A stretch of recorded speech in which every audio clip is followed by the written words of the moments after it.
Chapter 331. Hello, I'd like a cotton candy. Xiang Yi's soft voice pulled her back to reality. As a staff member of Tutu Amusement Park, the young lady was well aware of who the amusement park was built for. Old Mr. and Mrs. Xiang doted on their granddaughters so much that the amusement park was named after Xiang Yi's alternate account. The maintenance of the venue and facilities alone required an unlimited amount of manpower and resources. The staff members were all students sponsored by the Xiang family. Not only were their jobs easy, but they could also supplement their family expenses. Miss Xiang, the cotton candy is free of charge. There are 2 colors, which one would you like? Xiang Yi tilted her head to look at Shui. He looked down and said with a faint smile, pink. Okay, please wait a moment. Soon, a huge pink fluffy cotton candy was handed to Xiang Yi. Xiang Yi handed it to Shui with a radiant smile. The tall man holding the cotton candy was clearly a strange scene, but the young lady felt a tinge of sweetness. These two are in love, aren't they? Aren't they?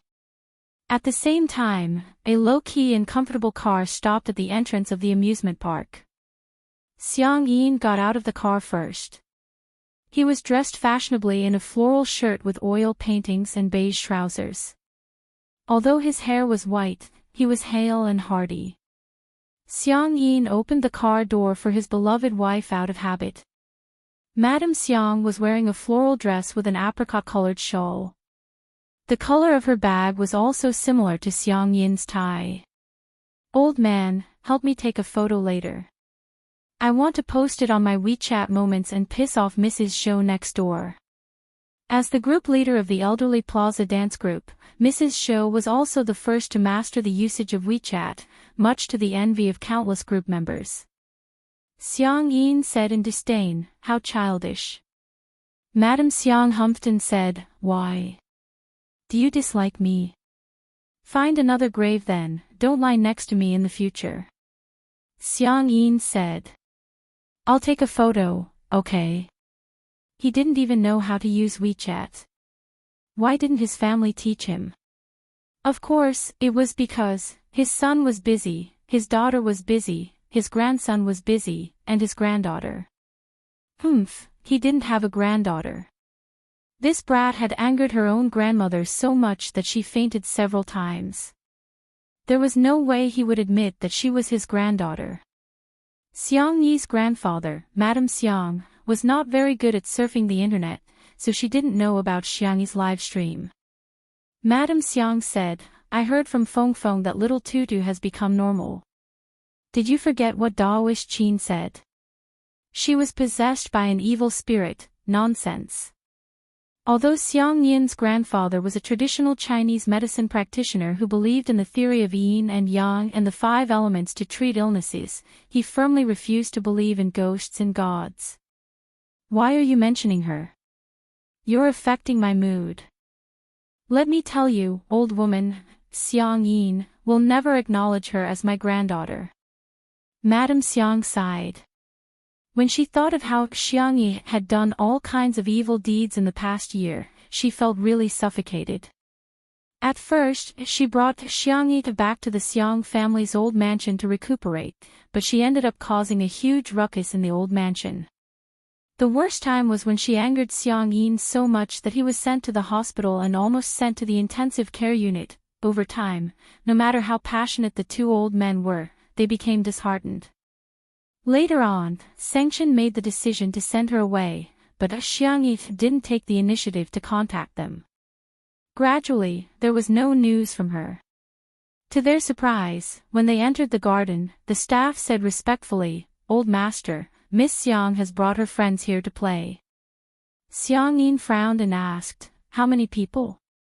Are they men or women? The staff answered, 3 men. Xiang Yin's beard flared up and he hollered, this brat. Chapter 332. She's getting more and more outrageous. Previously, when she was in the Xiang family mansion, she was so obsessed with her online dating partner. Of course, Xiang Yi's grandfather, Madame Xiang, didn't know that Xiangyi had more than one online dating partner at that time. Madame Xiang liked to be lively. From time to time, there would be gatherings at home, and the guests were all her old friends. Occasionally, she would bring her nephews and grandchildren to hang out with each other. This wretched girl actually fell in love with a man who is more than 10 years older than me.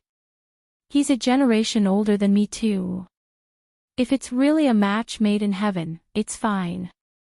The Xiang family doesn't value seniority that much anyway. However, he's a notorious playboy. Xiangyi insisted on marrying him and threw a tantrum for a long time before she stopped. Madame Xiang persuaded, "Why don't we go back?" Firstly, she was afraid that Xiangyi would get so angry that he would fall ill when he saw Xiangyi. Secondly, she was afraid that her little tutu would be reprimanded and beaten up. No matter how disobedient Xiangyi was, she would still feel sorry for her. Although Xiangyi's grandfather sounded stubborn, she was well aware that Xiangyi doted on Xiangyi the most among all the men in the family. The boys doted on her, but Xiangyi doted on her. Other families would carry their children until they were 2 or 3 years old at most, but Xiangyi didn't even walk much when she went shopping when she was 4 or 5 years old. Xiangyi was the one who carried her around. "I'm not going back. She should be the one avoiding me. How can I, an elder, avoid her?" Xiangyi's grandfather was fierce and he waved his gentleman's cane in the air twice. "I'll go see what she's up to again. If she dares to mess around, I'll break her legs." Xiangyi took the lead and walked in. Madame Xiang hurriedly followed him. There weren't many amusement parks in Tutu, and the rides were all low risk. They had a wide view and could see everything at a glance. As soon as Xiangyi's grandfather, Madame Xiang, entered, she saw Li Jianyu and old Zhang, who were still on the merry-go-round, were having a great time. At this moment it was already at 4 times the speed, and the merry-go-round had turned into a flying merry-go-round. Although Xiangyin was old, he still had a sharp sense of hearing and sight. However, it took him some effort to see the faces of the two people clearly. Xiangyin hollered, "This wretched lass has such poor taste. Not at all like him." Madame Xiang took out her reading glasses and gracefully put them on. After looking at them for a while, she sighed in melancholy. How could this be? Each one was uglier than the other. And each one was older than the other. Little Tutu's taste in men was really, it was too horrible to look at. All of a sudden, Xiangyin noticed that there was some movement coming from the car that Tutu had crashed into. He squinted his sharp eyes and vaguely saw Shui's back. He couldn't help but mutter, "This seems okay, Madame Xiang, old man, what did you say?" Xiangyin cleared his throat and pretended to be fierce. "I'll go see what kind of wretched man she's found." Madame Xiang was even more worried. Is this guy even older? The two walked past the tripod where the camera was fixed. Li Jianyu and old Zhang were immersed in the childish joy of men and didn't notice the two of them at all. However, the netizens watching the live stream had sharp eyes. Wow! That pair of grandparents is so trendy. Ooh, Grandpa's tie and Grandma's bag are of the same color. Wait, didn't Sister E say that this amusement park is not open to the public? Could it be that they are her elders? Ha! Doesn't that mean our Shui is going to meet her parents? Chapter 333. On the other side, Xiangyi was happily playing with Shui. There were 2 long bunny ears on the front of the bumper car, which would droop down like a lop-eared rabbit when they collided with each other. Xiangyi rarely went to the amusement park after junior high school. The reason was simple. No matter how fun the amusement park was, it would be boring to play alone. After her parents got into an accident, she couldn't get over it for a long time and studied at home in elementary school. After junior high school, she kept skipping grades and was busy with her studies. Hence, she didn't have much time to socialize. The few friends whom she was close to had completely cut off contact with them because of that person in the past year. She felt that Shui was really kind and mature. Yet, she was willing to play such a childish game with her. She skillfully turned the steering wheel and locked onto Shui's position before accelerating towards Tutu's car. Halfway through, an old man appeared out of nowhere. Xiangyi hurriedly stepped on the brakes, but due to inertia, she hit her head against the steering wheel. When she looked up, there was a red patch on her fair forehead. It was painful to look at. Xiang Yin couldn't help but frown. Xiangyi's eyes lit up when she saw him. "Grandpa." Xiang Yin immediately said, "Don't call me grandpa. I'm not your grandpa. I don't have a granddaughter like you." His tone was cold and harsh, causing the light in Xiangyi's eyes to dim. She lowered her eyelashes and adjusted her emotions for a few seconds before pressing the button to reverse the car. Tutu's car reversed a great distance, and the bunny ears on the front of the car had malfunctioned. They drooped down dejectedly and looked listless. Xiang Yin was speechless. "What? I told you not to call me grandpa and you're really not going to do it. You're finally obedient." Xiang Yin didn't expect that he would get angry when Xiang Yin was disobedient. Now that she was obedient, he got even angrier. Madame Xiang was a few steps slower. When she walked over, she discovered that Xiangyi had reversed the car and left without saying a word. Seeing that Xiang Yin's forehead and eyes were red, old Mrs. Xiang's heart melted and she waved at her. "Your grandpa is scaring you, ignore him. Be good, Tutu, come to grandma."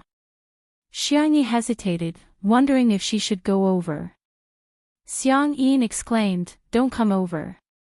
I don't want to see you." Therefore, Little Rabbit backed the car further away. "Mr. Xiang, Madam Xiang." Shui had alighted from the car at some point and greeted the two elders in a warm voice. Then, he began chatting with them naturally, and his manners were impeccable.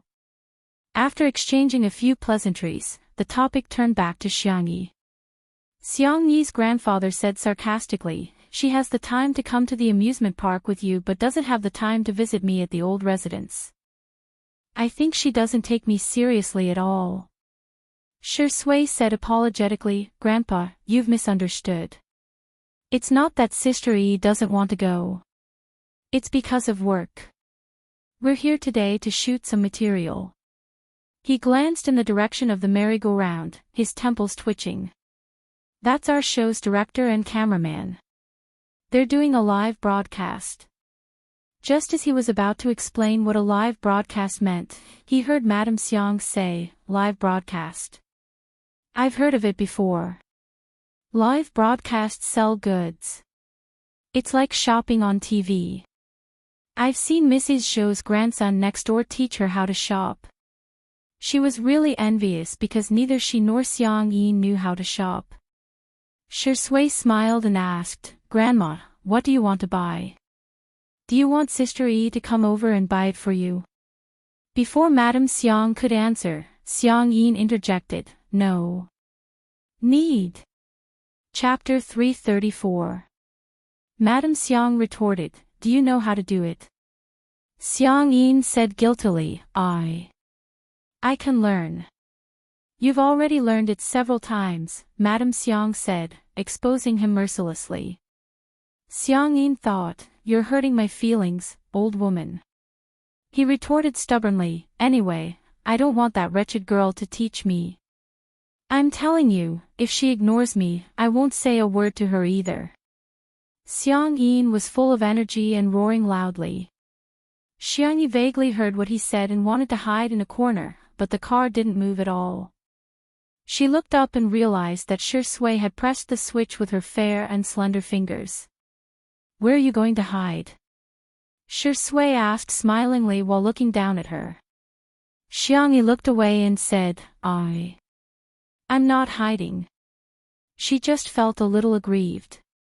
It was clearly not her fault, but she had to be scolded by her grandfather who used to dote on her the most. Shui stared at her for a few seconds before leaning forward and squatting beside her. She said in a low and gentle voice, "Sister E, running away is useful, but it's not the best way to solve problems. If you don't want to face it, I'll leave with you. If you're willing to face it, I'll stay with you too. Grandpa and Grandma aren't that scary, are they?" His persuasive tone made Xiang Yi's heart waver. "Sister E, if you're scared, you don't have to hide so far away." Shui smirked and continued, "Just hide behind me." She didn't know why, but inexplicably, Xiang Yi was a little touched. She felt that Shui was so mature while she was so childish. She didn't deserve to be a fan anymore. "My grandpa is very painful when he beats people up." As a hot-tempered traditional Chinese medicine practitioner, Xiang Yin's grandpa would often say, "I'll blow a swan at your grave," to his patients who refused to listen to his advice. He was also very ruthless when he beat people up, and Xiang Yin's uncle would often be beaten to tears. "It's okay, I can take a beating." A few seconds later, Xiang Yi pursed her lips and said, "Okay then. I'll go see Grandpa." Xiang Yin rubbed her head gently. "Sister E, you're so obedient." After Li Jianyu and old Zhang let go of themselves and reaped the joy, they finally remembered their original job. They hurriedly carried the camera and other live stream equipment to Xiang Yi. Coincidentally, he saw that Xiang Yi was driving Tutu's car and had Shui sit in the front passenger seat. Xiang Yi even reminded him to fasten his seatbelt. Although Tutu's car was a two-seater, Shui was tall and had long legs. After sitting in the car, the originally small space became even more cramped. Their arms seemed to be touching each other. The netizens in the live stream, "Ha ha ha, fastening the seatbelt is so cute, there are thousands of paths, but safety comes first. This car is so cute. He wanted it. I want it." The two of them drove to Xiang Yi's grandfather, Madame Xiang. Shui got out of the car while Xiang Yi was still hesitating. The man chuckled and opened the car door for her. He drew a half circle in the air with his hand, as if inviting a proud and elegant princess to dance. "Princess Tutu, please get out of the car." Xiang Yi was speechless. She was a little embarrassed, but she was also a little happy to have a way out. She got out of the car and tugged at the hem of her clothes uncomfortably. She said softly, "Hello, Grandpa and Grandma." Xiang Yin was speechless. She's calling me Grandpa again. She's so obedient. But does she think I'll forgive her just like that? How naive. I'm the most difficult old man to coax in this world. My wife is the most difficult old woman to coax in this world. Don't even think about coaxing us. To his surprise, Xiang Yi asked gently, "Grandma, shall I teach you how to buy things in the live stream?" Madame Xiang exclaimed, "Sure, sure." "Ah, Tutu is so sensible." Xiang Yin was speechless. Chapter 335. Old Mr. Xiang was confused and he hinted at Madame Xiang with his eyes. "Didn't we agree to stand on the same side?" Madame Xiang rolled her eyes at him. "We didn't agree. Little Tutu is so obedient and soft, which means that Taoist Master Qin was right. The evil has already left. How can I not pamper and protect my granddaughter?" Xiang Yi slowed down her speech and taught her in detail. "Grandma, take out your cell phone first, then click on this orange app and click on the search box at the top." Madame Xiang didn't manage to learn it after listening to it once. Xiang Yi impatiently taught her the second time. Finally, Madame Xiang learned how to search for the live stream and clicked on the live stream that was ranked number 1 in real time. Dear viewers, this rag absorbs water and it's excellent. There are also several colors to choose from. It's priced at 59.99 yuan in the supermarket and 19.99 yuan in our live stream for a super low discount. The first 10,000 people to bid for the treasure will be given an additional 100 milliliters of natural, pollution-free fruit and vegetable detergent. The live stream host shouted enthusiastically, and at the critical moment, she suddenly exclaimed, "Our live stream is limited to 50,000 copies. Dear viewers, 5 4 3 2 1, upload the link."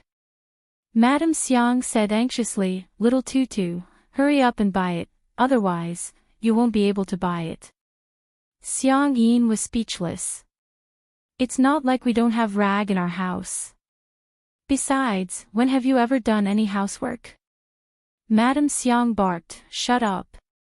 Xiang Yin said, "Okay."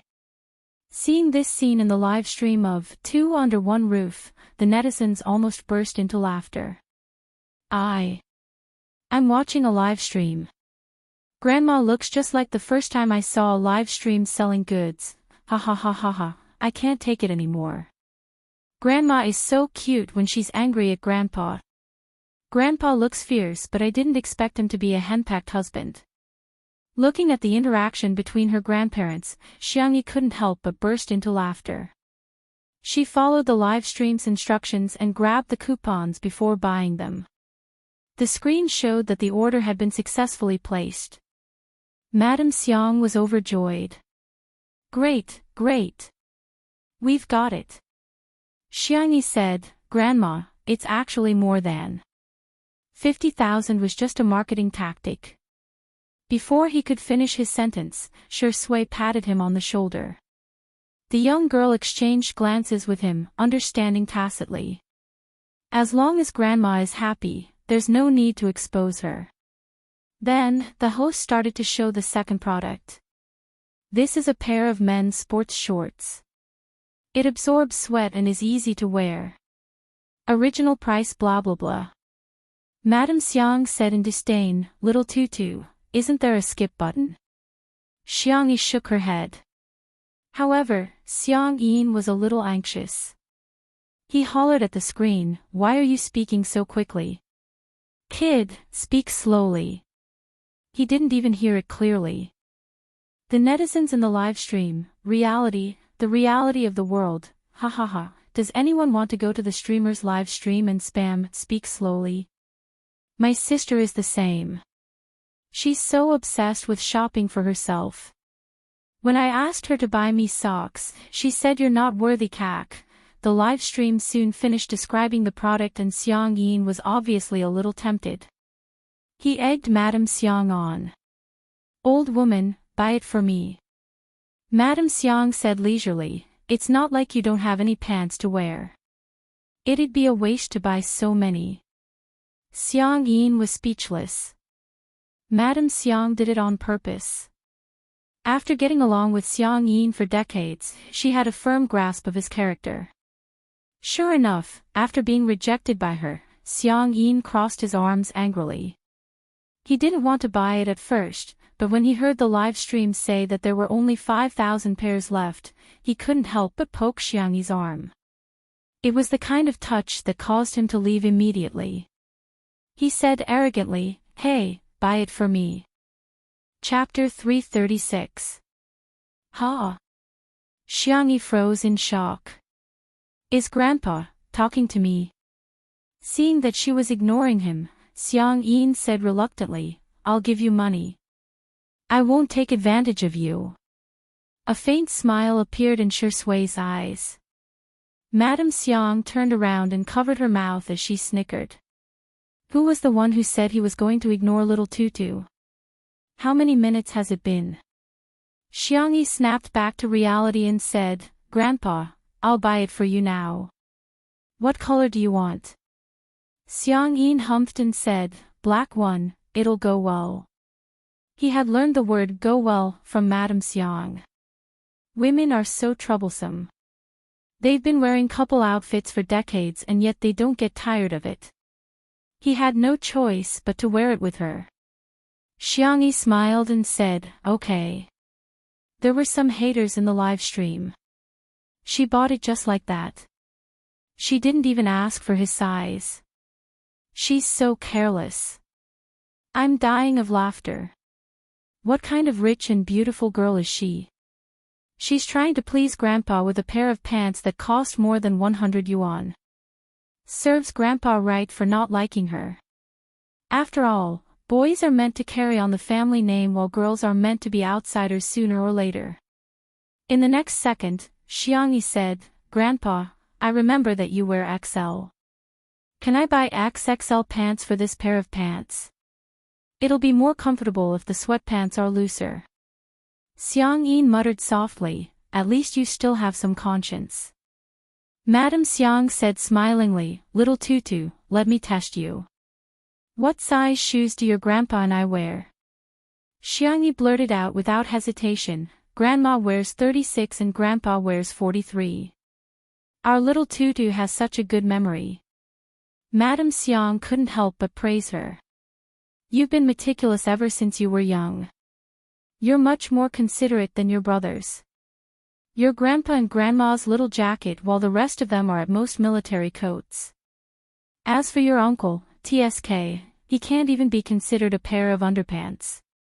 Pfft, sure enough, Xiangyi's uncle was being despised every day. In the live stream. This time, no one indulged the haters and they immediately started retorting. Xiangyin. Do you know that the Qing dynasty?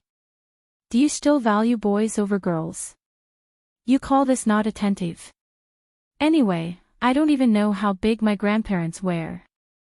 Those who are against sisterhood, ask yourselves, do you have the patience to accompany the elderly?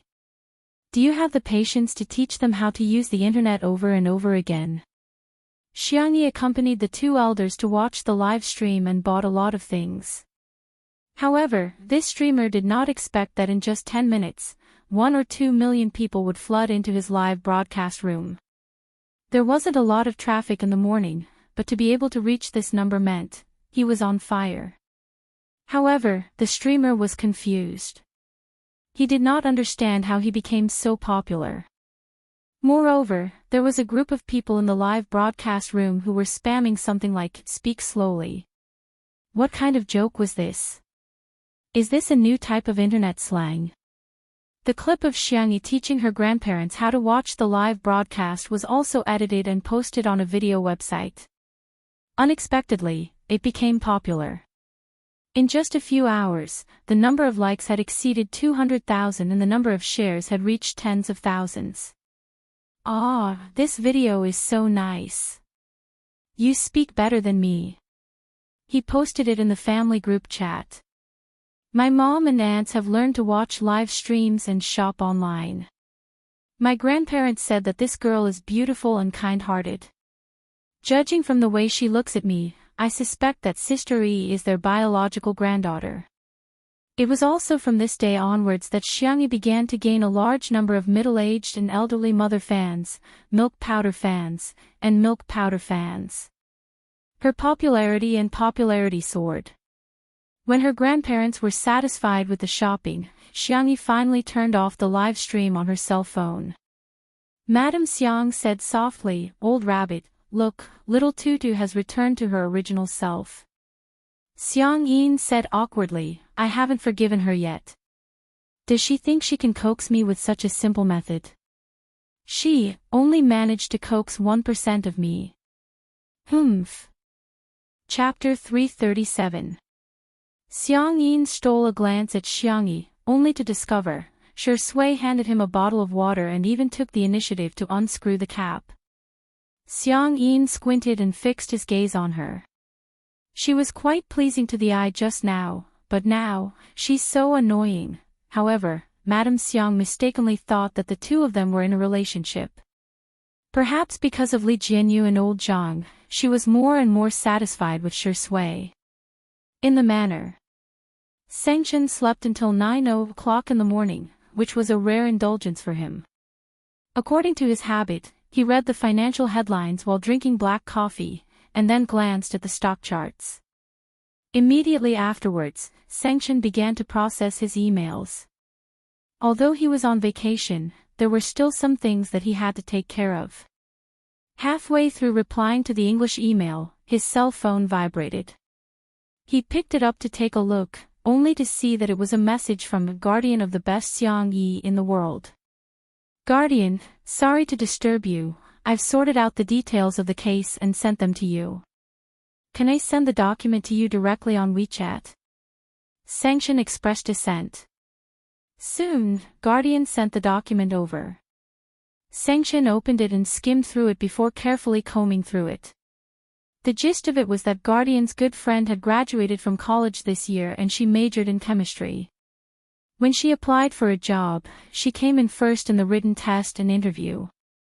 However, in the end, she was not hired and a man who ranked lower than her was hired instead. She called the HR department to inquire about it, but the reply she received was that the position was more suitable for men.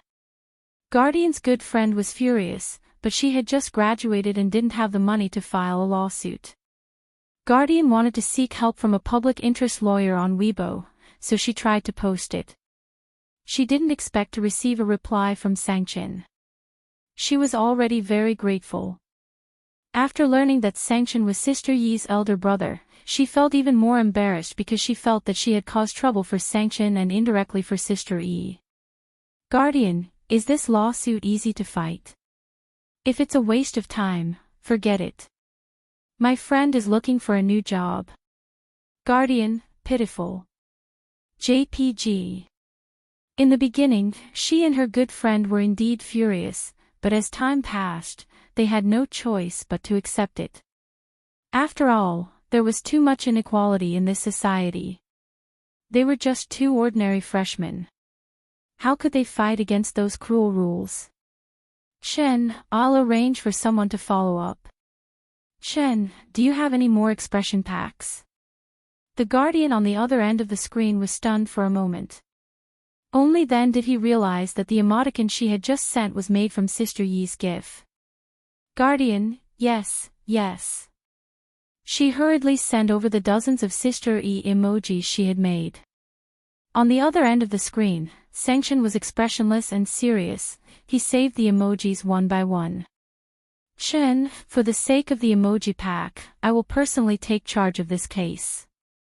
The trial is expected to start in 3 days. You and your friend should prepare for it.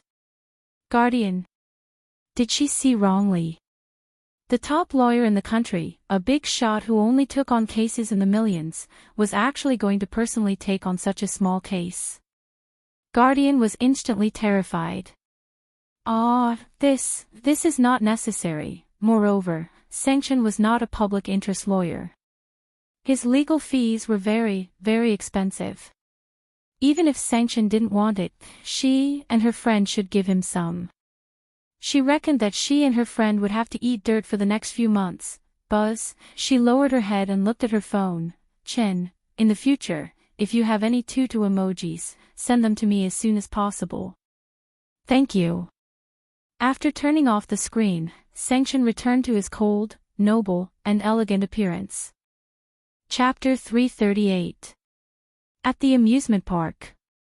When Li Jinyu heard that Madame Xiang wanted to take a photo, he volunteered to do it for her.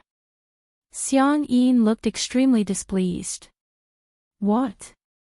Are you trying to snatch my job? Shi Sui said, why don't we all take a photo? Grandma, you can use the photo of whoever you like. Madame Xiang nodded gracefully and said, thank you for the trouble then. Hence, the netizens in the live stream witnessed Madame Xiang striking a pose that was commonly used throughout the country, a shawl. Director Li is so hardworking. He's even lying on the ground to take a photo. Ha ha ha, damn. I suspect that Madame Xiang is spying on our family life. It's so realistic. My mother and aunt always take this pose when they go to scenic spots. After changing a few poses, Madame Xiang came over to take a look at the photos.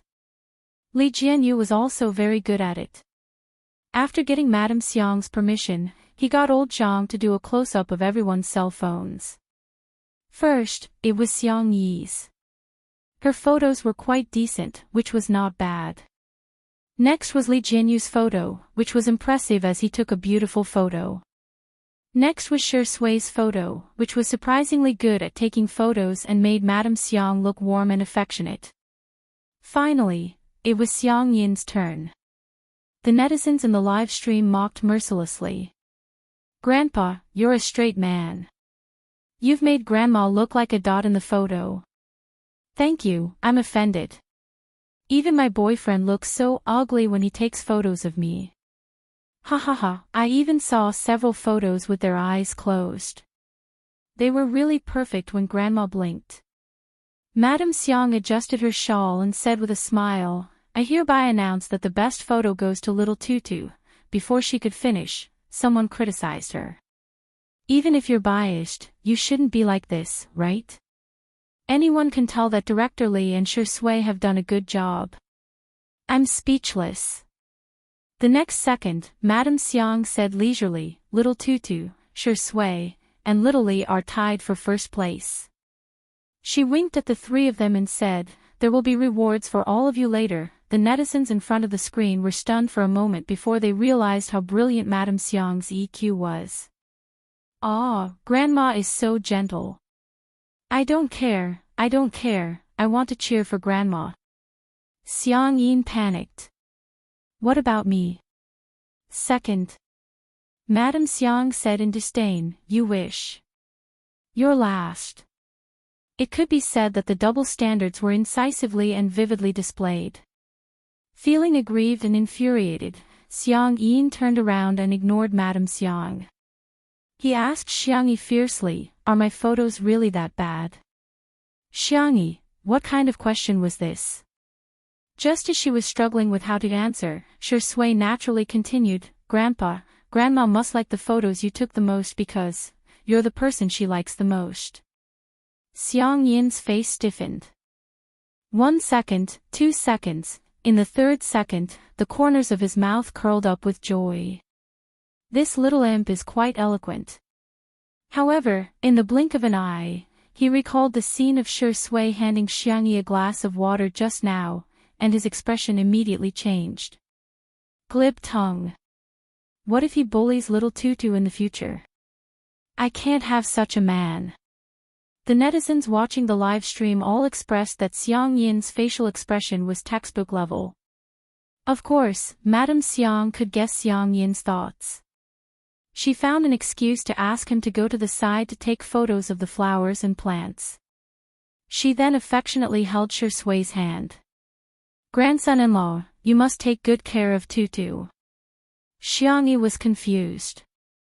Grandma, did you misunderstand something? She was about to explain, but Shi Sui smiled and said, Grandma, don't stand on ceremony with me. It's my duty to take care of Tutu. Xiang Yi was dumbfounded. Chapter 339. Her cherry lips quivered and she muttered, No, he's not. Xiang Yi suddenly felt an arm around her shoulder and was momentarily at a loss for words. She looked at Shi Sui in astonishment. Shi Sui's expression remained the same as he leaned over and whispered a few words into her ear. Xiang Yi was speechless. Shi Sui said that since Grandma was so happy, he didn't want to disappoint her and said that he could reluctantly pretend to be her boyfriend. It sounded like he was being considerate of her and Grandma, but Xiang Yi felt that something was amiss. The fans who were watching the live stream were flabbergasted. This is the ugly husband meeting the parents, right? Ugly? Mind your words, how is our Shi Sui ugly? Official announcement. Shi Sui didn't deny that Grandma called him her grandson-in-law, which means he's acquiescing. Madame Xiang couldn't help but cover her mouth and snicker when she saw how harmonious and intimate the two of them were. Seems like my dear Tutu and her grandson-in-law have a good relationship. Madame Xiang thought that it was good for girls to be in a relationship a few times as they would become more mature when it came to relationships. Xiang Yin, who was standing nearby, saw it. His eyes were about to pop out of their sockets and he hollered, Rascal! Get your hands off me! Get them off me! Xiang Yi shuddered in shock. Shi Sui's hand on her shoulder was still very stable. Xiang Yin stopped taking pictures of the flowers and plants and instead rushed over aggressively, hitting Shi Sui with his walking stick. Shi Sui didn't dodge and instead took the hit. Xiang Yin was so strong that Xiang Yi could hear the muffled sound of the walking stick hitting her flesh. Grandpa! Old man! Xiang Yin ignored the two of them and barked at Shi Sui. You're not allowed to touch our tutu.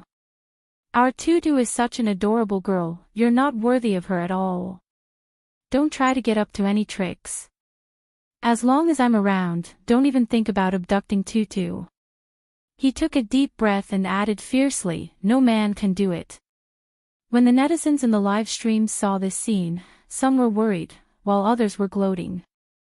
Wow, Grandpa is so fierce, it must have hurt a lot, glass shards again. Grandpa, don't torture them QAQ, why is this old man so cocky? How dare you look down on our Shi Sui? Please, your granddaughter is the one who doesn't deserve it. That's great, please break them up. I've long disliked the vase fairy. Why does she get all the good things? She should just die alone as an old nun. Hee hee, even Li Jinyu thought that Shi Sui was going to fail this time. As a director, especially a variety show director, he was very good at reading people's eyes. Artistes who used a love script to act and those who truly liked someone were completely different.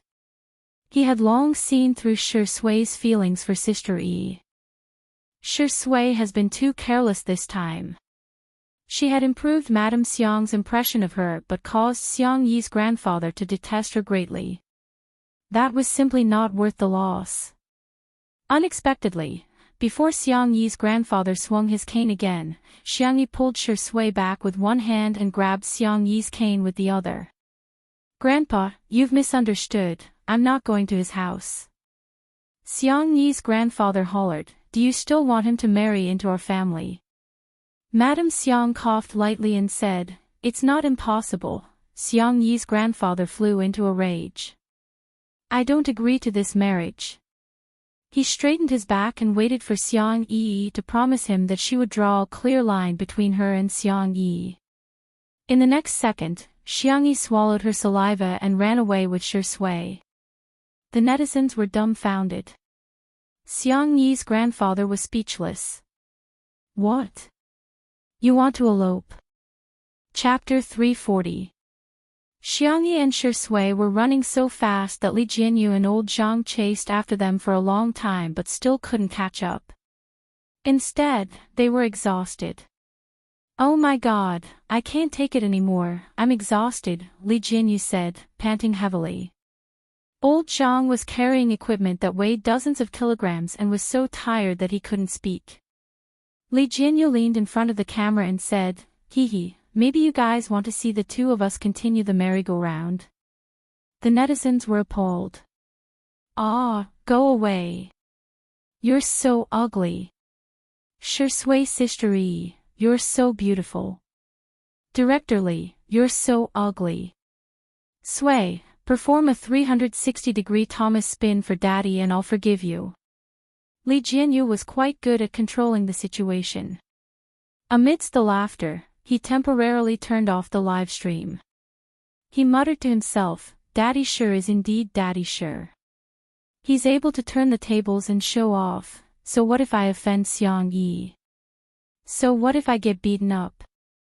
I got Sister Yi. On the other hand, after making sure that they were far enough away, Xiang Yi breathed a sigh of relief and said, you scared me to death, Grandpa is so fierce. She felt that if they didn't leave now, Grandpa would break Shi Sui's legs. Shi Sui ran with her for such a long distance but his breathing was not irregular at all. In fact, he was even in the mood to tease her. Sister Yi, hand. Xiang Yi hurriedly let go of his hand as if she had been electrocuted. Don't get me wrong, I'm just afraid that you'll get beaten up by Grandpa, yes, I know.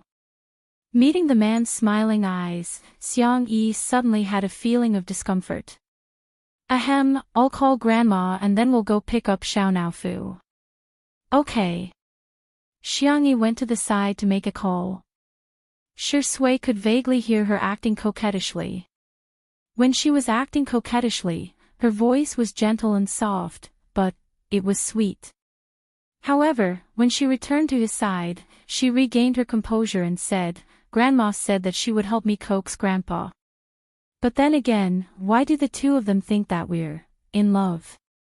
The girl was confused. The actor who had caused the misunderstanding to deepen didn't change his expression. Maybe it's because my brother is too likable. Xiangyi, ? Don't you know that you have to make an appointment to go on a blind date with your brother during the new year? Xiangyi. She was shocked. Shui. Ah no, I'm no longer a fan. I'm not fit to be a fan. Is Shui that popular in the matchmaking market? No wonder Grandma liked him so much. She was curious. What does it feel like to go on a blind date? Is there really such a weirdo as described on the internet? Nan had previously shared a love gossip post with her, scolding those top-notch blind dates. Shui, do you want to know? He chuckled softly. Next New Year, how about I give you a walk-in experience? Xiangyi thought he was joking and said, it's not right to cut in line. Why don't I line up? Shui stopped in her tracks. Then, as if nothing had happened, she caught up with her. Okay, I'll call you when it's your turn. At the Logic Esports base. Xiangyi and the rest arrived at 11 o'clock. Apart from Xiao Naofu, who was still alive and kicking, no one else had woken up. At this moment, in the living room, Xiangyi stared at the huge cat tree, the luxurious cat villa, and the rich cat playground and fell into deep thought. Did I treat Xiao Naofu too badly? Brother and the rest are too nice to Xiao Naofu. She somehow felt like a poor child who had gone to a rich relative's house to be pampered. Hearing the footsteps, Xiao Naofu turned around and wagged its tail excitedly before scurrying towards Xiangyi. Oh, stupid woman. I want a hug. I want a kiss. All of a sudden, a pair of large hands grabbed the back of Xiao Naofu's neck and raised it in front of him, smiling lazily. Xiao Naofu, long time no see. Do you want a kiss with your brother? Get lost, damn it. Chapter 341. Shui's peach blossom eyes curved slightly as a playful smile flashed across his face. He leaned down and pretended to kiss Xiao Naofu. His pale thin lips were getting closer and closer to Xiao Naofu. Meow meow meow. Xiao Naofu stretched out its chubby paws and desperately blocked Shui's lips, not allowing him to get any closer. Shui's eyes flashed with a sinister light as he slowly retreated. Xiao Naofu breathed a sigh of relief. Woo, this Huhu has protected his innocence. Suddenly, Shui made a sound of surprise. Sister E, do you think Xiao Naofu is bold? Xiangyi leaned over to take a closer look and said worriedly, it seems to be a little. The fur on the top of Xiao Naofu's head was obviously thinner than the rest of his body. Just how long has fourth brother been stroking me in these few days? Xiao Naofu's eyes widened as it raised its paws and rubbed its head. Did this Huhu's fur really become thinner? Then wouldn't it become a bald tiger? Unexpectedly, what greeted it was a sudden kiss from Shui. With a soft, pop sound, the man's lips were imprinted on Xiao Naofu's cheek. Xiao Naofu, rumble, the whole world began to collapse. It was as if it had been struck by lightning as it stared blankly at Shui. TSK, why are you shedding fur? Shui's lips curled into a devilish smile. It doesn't taste good at all when I kiss you. Xiao Naofu. Dog man. F***ck. You mother f***ker, I'm going to bite you to death. It opened its mouth wide and revealed its sharp teeth, looking like it was going to fight Shui to the death. But in the next second, it fell into a warm and fragrant embrace. Xiao Naofu, don't bite. Xiangyi spoke in a tone like she was educating a child. Xiao Naofu pointed its paws at Shui. Oh whoa. Oh whoa, he kissed me. Dog man, he kissed me. Xiangyi understood what it meant. She coaxed it softly, brother Shui kissed you because he likes you. Shui added fuel to the fire. Yes, I never kiss other people's kittens. Xiao Naofu was so angry that he lost his mind. Woof. Woof woof. He gradually turned into a dog. Li Jianyu and old Zhang, who were watching from the side, were about to go crazy with laughter. Xiangyi, Tong Tong, do you still remember that you are a little tiger? Which little tiger in the world would bark like a dog? Okay, don't be angry anymore. Our Xiao Naofu is the most obedient. Xiangyi paced back and forth with it in her arms, patiently coaxing it for a few minutes. Xiao Naofu sniffled and snuggled into Xiangyi's arms, rubbing its head against her cloud-like softness. Not far away, Shui's dark eyes suddenly narrowed. After Xiao Naofu whined and whined for a long time, fourth brother Xiang Yu woke up. He washed up as fast as he could and didn't even have time to comb his hair. The first thing he did was to go downstairs to feed Xiao Naofu cat food. Seeing Xiang Yu's figure, Li Jianyu motioned for old Zhang to start the live stream. The first scene of the live stream was the esports god's sleepy appearance with his hair standing on end. Sister. His voice was slightly hoarse as he had just woken up. Brother, I'm here to take Xiao Naofu home. Xiang Yu was silent. He took Xiao Naofu from her arms and skillfully rubbed its head. He said coldly, changing environments often is not good for cats' mental health. The netizens in the live stream, I love Smog's look when he just woke up. Ha ha ha, Sameo Gu is rubbing the cat like he's making meatballs. Sameo Gu, without Xiao Naofu, it's not good for my mental health. Chapter 342. Ha ha ha, you, keep pretending. I still have the video of you snorting cats last time.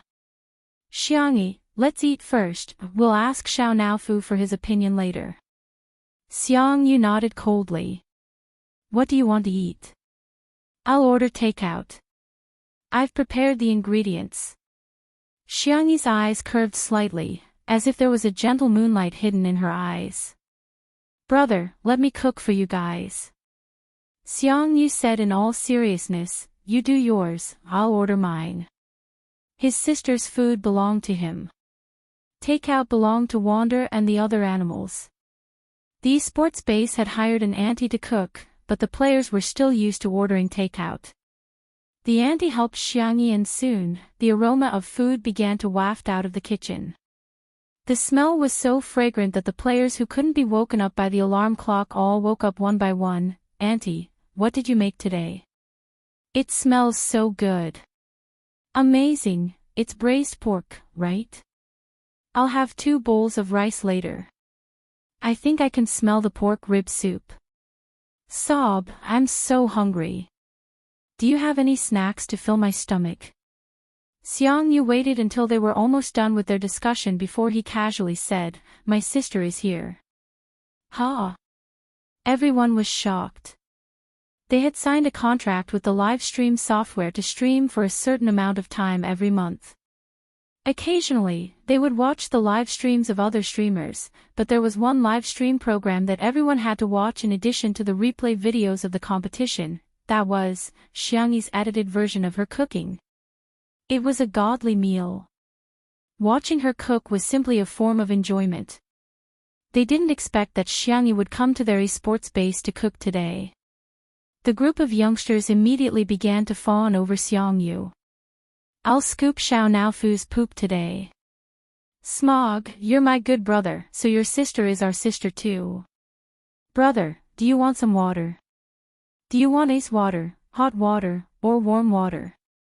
Warm water. Warm water. He was undoubtedly a bootlicker. Xiang Yu waved his phone. I ordered takeout for you guys. I'll eat my sister's cooking later, you guys eat takeout. Humph. Stingy. Forget it if you don't want to eat. Takeout is just as delicious. Just as he finished speaking, the takeout and Xiangyi's dishes were served at the same time. Xiang Yu ordered the crayfish that they often ate, as well as a barbecue wrapped in foil, which was still warm after being unwrapped. Xiangyi made braised pork with quail eggs, braised prawns, braised gourd with ginger sauce, stir-fried vegetables with mushrooms, and pork ribs with corn soup. The main dish was curry chicken omelet rice. I made a few home-cooked dishes. Have a taste and see if you like them, Xiangyi said gently. Wander and the others first tasted the crayfish and barbecue. Then, under Xiang Yu's murderous gaze, each of them took a bite of Xiangyi's food. The braised pork was fatty but not greasy. It was soft after being stewed. The fried quail egg had a texture similar to that of a tiger's skin. It was full of sugar-colored syrup. The prawns were light red and glossy, fresh, salty and slightly sweet. The sponge gourd was refreshing and delicious, tender and fragrant. The omelet rice mixed with curry, the unique spiciness of curry and the tender and smooth egg skin were a perfect match. There was nothing more blissful than scooping a big mouthful into one's mouth. This is too good. Eat. Eat. Eat. Delicious. So delicious. What kind of trash is takeout? The group of young teenagers were not even afraid of Xiang Yu. They buried their heads in the food crazily. Bian Yu asked, "Sister, it must be hard for you to descend to the mortal world, right? Sister, do you play games? I'll take you flying. Sister, do you still need a younger brother?" Chapter 343. The youths ate until the corners of their mouths were glossy and their cheeks were puffed up. The netizens commented, "I'm used to it. Ms. Xiang is really a Mary Sue." Vicissitudes of life lighting up smoke. JPG, I suspect that Sister E has drugged the food. Otherwise, why is everyone eating so happily? Are these still the rebellious and wild kids who made the club manager and coach worry so much? How can they become obedient in front of Xiangyi?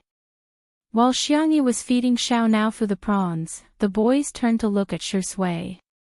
Brother Shui. Captain Wander couldn't care less about table manners. While chewing, he asked, "Are there any requirements for appearing on your show?"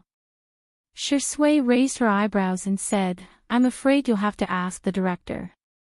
Wander looked at Li Jianyu and asked, "Uncle, can we appear on your show?" Li Jianyu was confused. "I'm only 2 years older than Shui.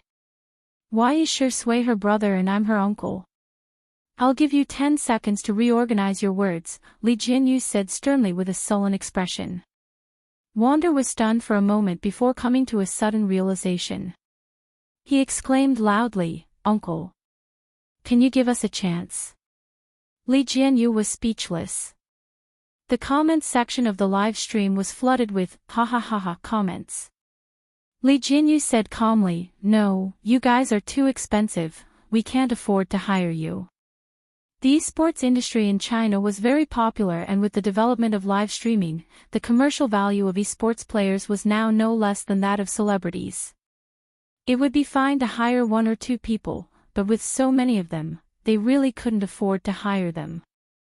Wander immediately exclaimed, "Uncle! I can do it for free." Ah Shui chimed in, "I don't want it either." Xiao Yang said shyly, "As long as I'm full." Li Jianyu was speechless. "Sister E, you're indeed worthy of your reputation. You've saved the program team a 7-figure sum of money with just 1 meal, isn't it just calling me uncle? What's the big deal? You can even call me grandpa." Li Jianyu revealed a silly smile as if a pie had fallen from the sky. After the meal, the youngsters were all stuffed. They were all slumped on the sofa or beside the coffee table like a group of salted fish. Xiangyi placed Xiao Naofu on the ground, then pointed at Xiang Yu, and then at herself. "Do you want to stay with Big Brother, or come home with me?" Xiang Yu was full of confidence. He had doted on Fu Fu so much that he could get whatever he wanted. He even gave his own bed to Fu Fu as a cat bed. Therefore, Fu Fu would definitely choose him. The next second, Xiao Naofu didn't even look at him as it happily jumped into Xiangyi's arms and hummed softly. "Meow ah meow, stupid woman. Bring this ho-ho home." Xiang Yu's face was filled with disbelief. How could this be? How could this be? Was the love that Fu Fu had for him all these years all fake? Coincidentally, the camera gave him a close-up, and the netizens in the live stream couldn't stop laughing. So love will disappear, right? DBQ Simeogu is really pitiful, but I really want to laugh.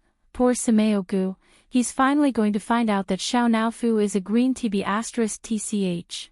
Xiangyi carried Xiao Naofu in her arms and got ready to leave. Wait! Xiang Yu suddenly called out to her, his eyes falling on her arms. Fu Fu. Is there something that I haven't done well enough? Xiao Naofu blinked its clear, ice blue cat eyes and meowed. Meow meow, goodbye, big brother. I'll miss you. Xiang Yu gazed at it deeply and said in a low voice, Fu Fu, I'll come and see you. Xiao Naofu turned its head and nestled in Xiangyi's arms with a mischievous smile. Miss you? No way. Sad. No way. Hee hee, I'm just pretending. Chapter 344. This scene was completely recorded by the camera. Li Jinyu's original intention was to film Smog and Cat 2.0, but to his surprise, he managed to capture the scene of the scumbag Xiao Naofu. Green tea Xiao Naofu, scumbag cat. Damn it, this smile is so smart, it's really smart. I suggest everyone hit the scumbag Xiao Naofu on the public chat. Everyone thought that apart from Shui, Xiao Naofu was invincible. However, when Xiangyi and the others returned to the manor, they discovered that there was an adorable little Shiba Inu at home. Its back was light yellow, and its belly was cream-colored. Its eyes were watery and it was lying on the ground obediently. Sanction said coldly, "This is a dog that uncle's friend gave him. He wants you to take care of it for him for a few days. Its name is," he reluctantly said, "Little Shiji." The man, who was as cold as a snow-capped mountain, uttered these 3 words with an inexplicably cute accent. Xiangyi asked, "Little lion?" Its fur color does resemble a lion. Sanction said sternly, "It's little Shiji." Okay. Xiangyi bent forward and rubbed little Shiji's head tentatively. The little Shiba Inu rubbed against her palm obediently. Woof, it's so cute, I'll make you some delicious food later. Woof woof. When Xiao Naofu saw this scene, it instantly felt as if the world was collapsing. Am I not this stupid woman's favorite? She actually wants to. Pushed. She's going to cook for this mutt. Xiao Naofu was so infuriated that he scurried over on his short legs and roared at little Shiji. Meow. Meow. Little Shiji, Omega. It stared at Xiao Naofu for a few seconds and took the initiative to lick Xiao Naofu's fur to show its friendliness. Xiao Naofu thought, "Aw, damn it, my body is so dirty." It waved its paws angrily and slapped little Shiji's face. Little Shiji did not retaliate after being hit and simply took a few steps back, feeling a little aggrieved. Xiao Naofu refused to give up and wanted to hit it again. Its body was suddenly suspended in the air. Xiangyi had picked it up. The little cat felt so wrong that it wanted to die. Meow meow meow, let this dog go. I'm the only one in this house. Xiao Naofu, it's only staying for a few days. Xiangyi tried to reason with it. Little uncle will take it away when the time comes. Xiao Naofu, I won't listen, I won't listen. It wriggled and broke free from Xiangyi's arms. It jumped onto the table and chose Xiangyi's cup.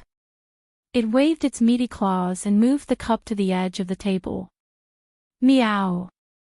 Li Jinyu said in surprise, "Is it threatening you, Sister Yi?" Xiangyi. I think so. Woof. Little Shiji had no idea what was going on at all. It rubbed Xiangyi's calf affectionately, seemingly wanting her to rub its head. Seeing this scene, Xiao Naofu fumed and turned on its little jerk mode, bang. The cup fell to the ground. Still not appeased, Xiao Naofu jumped onto the sofa and stepped on Tutu's plushie a few times.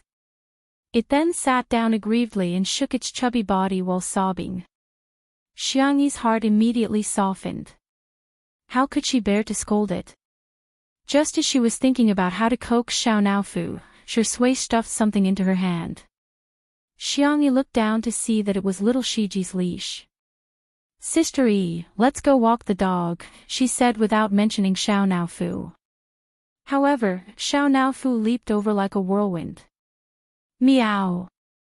Its tone became more and more childish and pitiful. Meow meow, stupid woman, you're not allowed to walk this dog. At most, I'll let you walk it, okay? Chapter 345. 5 minutes later. Shui held on to little Shiji's leash while Xiangyi carried Xiao Naofu in her arms. The two of them took a stroll in the shade of the garden. Xiao Naofu rested its meaty paws on Xiangyi's shoulder and gave little Shiji a smug look. Little Shiji barked foolishly. Woof! Xiao Naofu humphed. It then glanced at Shui smugly. A dog-like man walking a dog.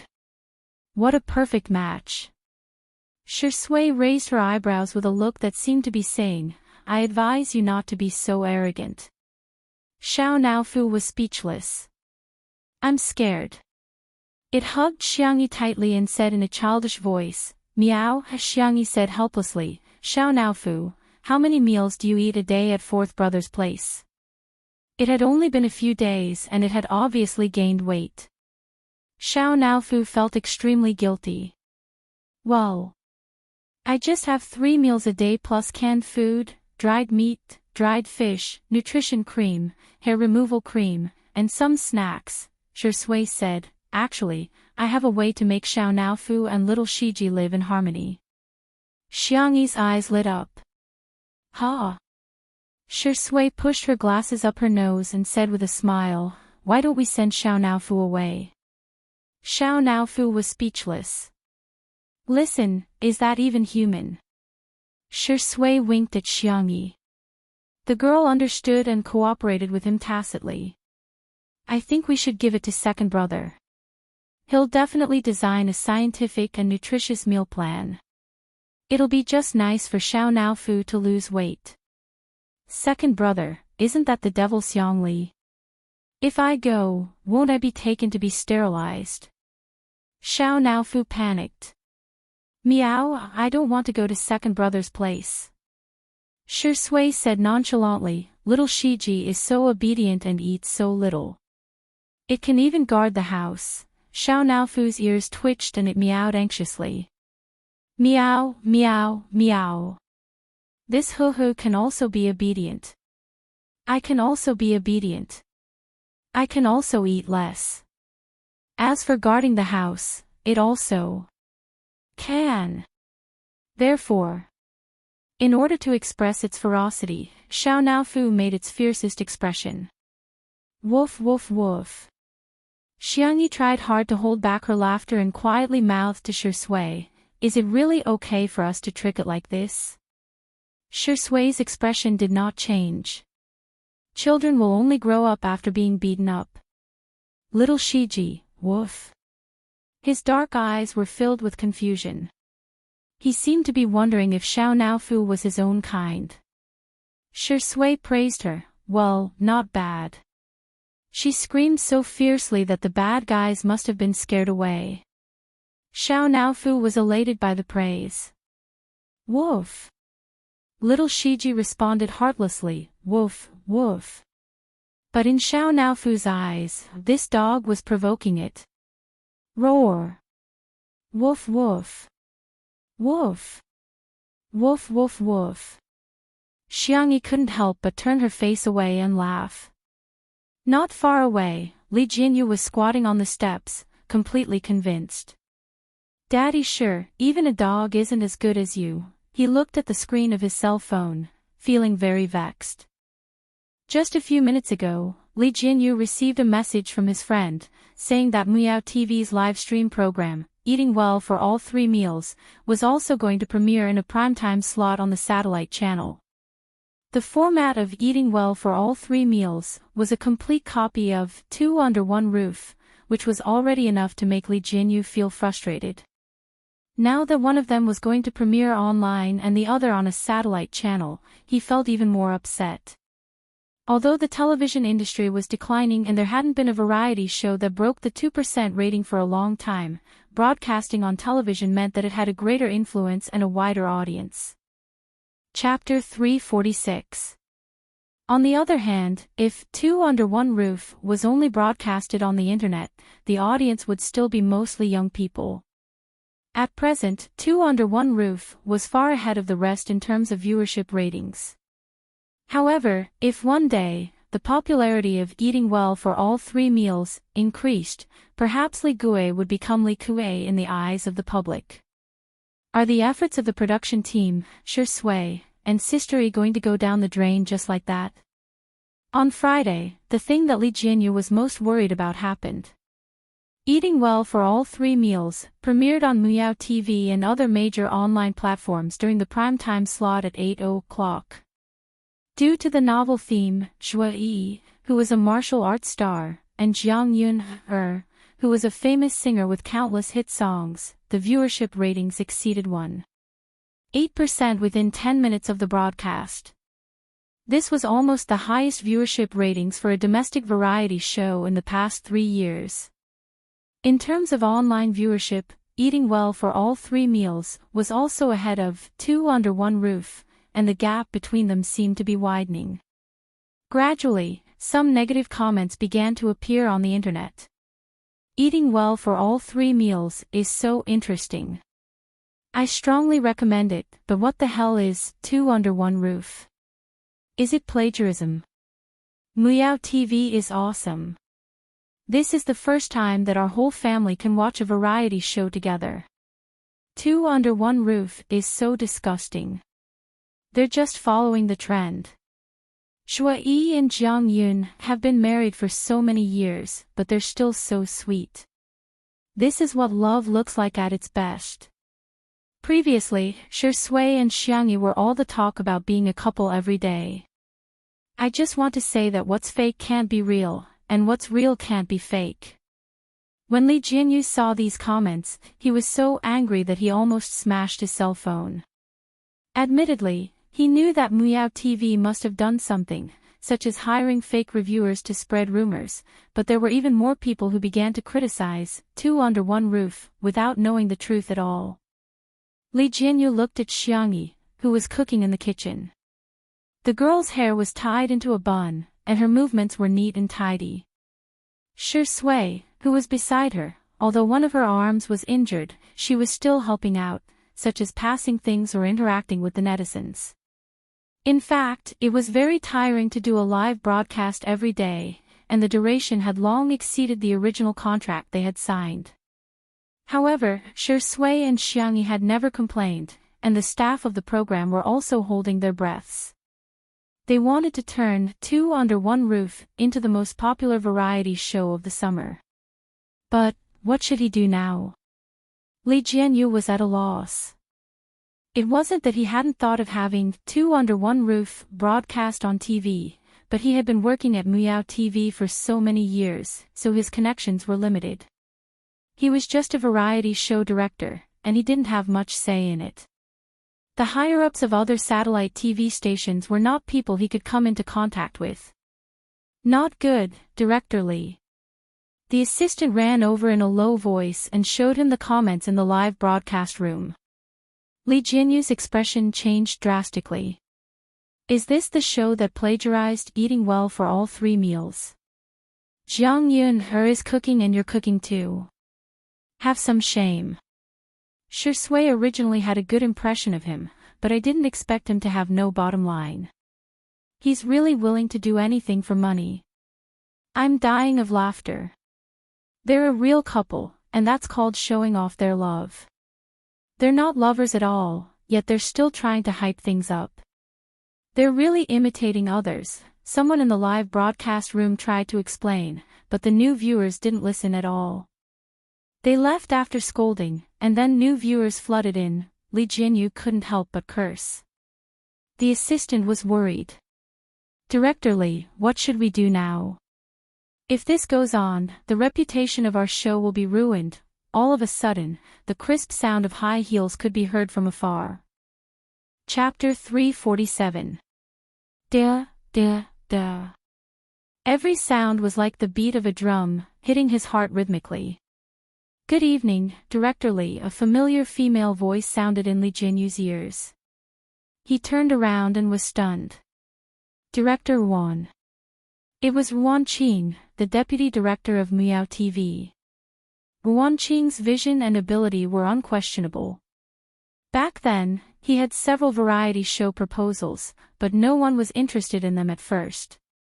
Every time, Ruan Qing was the one who recognized his talent and helped him get a few popular TV variety shows. "I've already resigned." Ruan Qing was wearing a blouse, a long skirt, and a geometric patterned scarf. Her makeup was exquisite and proper, and she exuded the elegant charm of a mature woman. Lee Jianyu rubbed his hands helplessly and asked, "Is that so? May I know what brings you here today?" As a social worker, he was still a little nervous when facing his former boss. Ruan Qing chuckled and said, "I saw the recruitment notice for your program."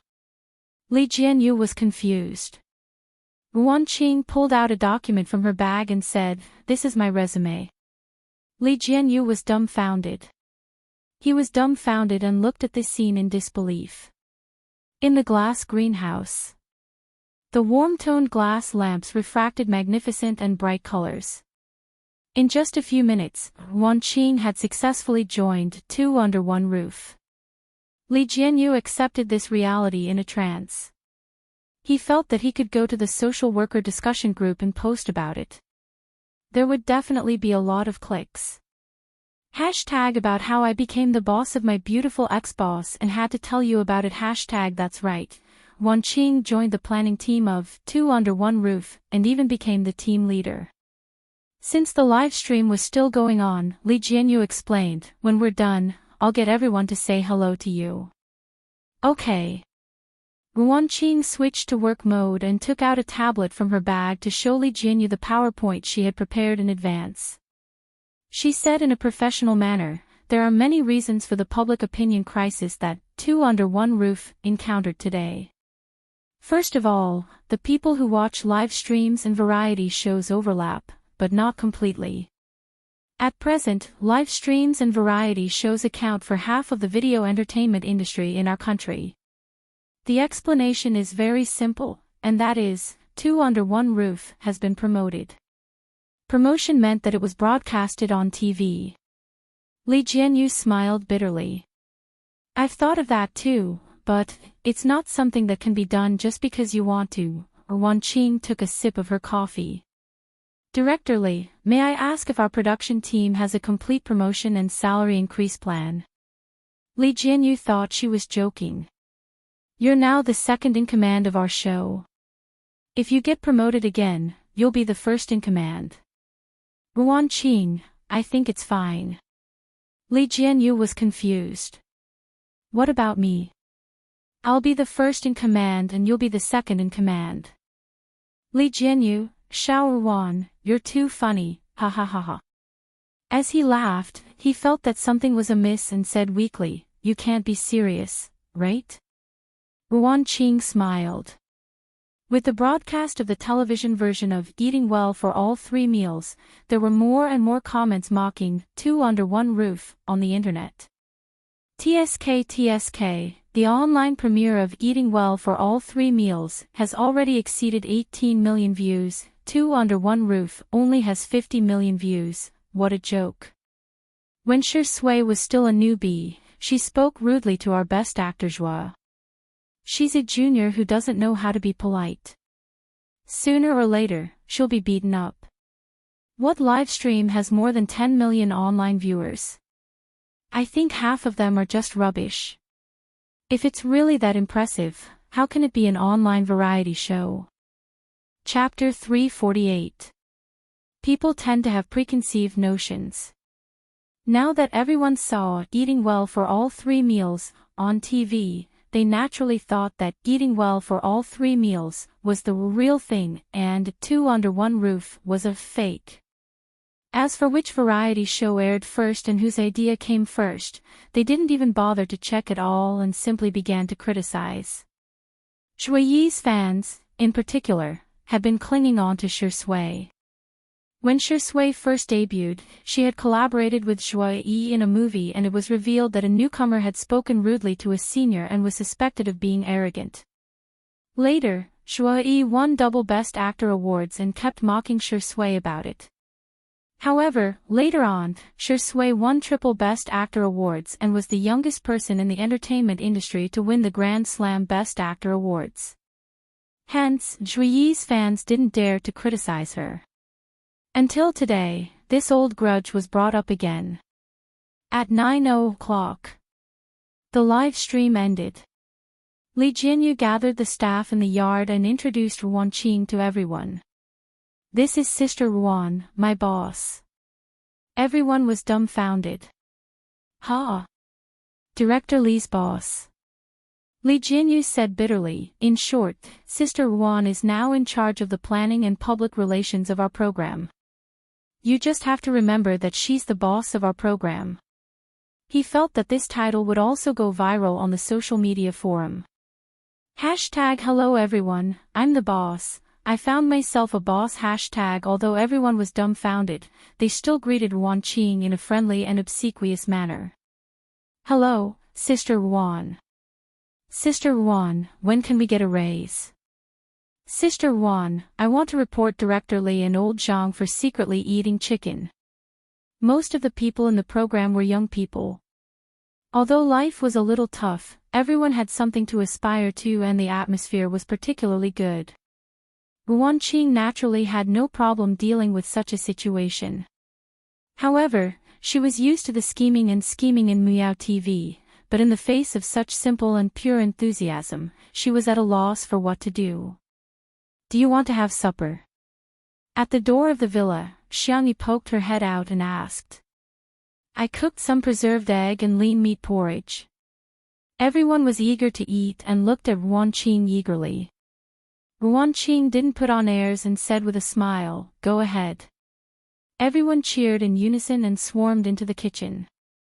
After a while, Xiangyi came out with porridge and side dishes. Shui was with her. Shui had dealt with Ruan Qing before, so she took the initiative to greet her.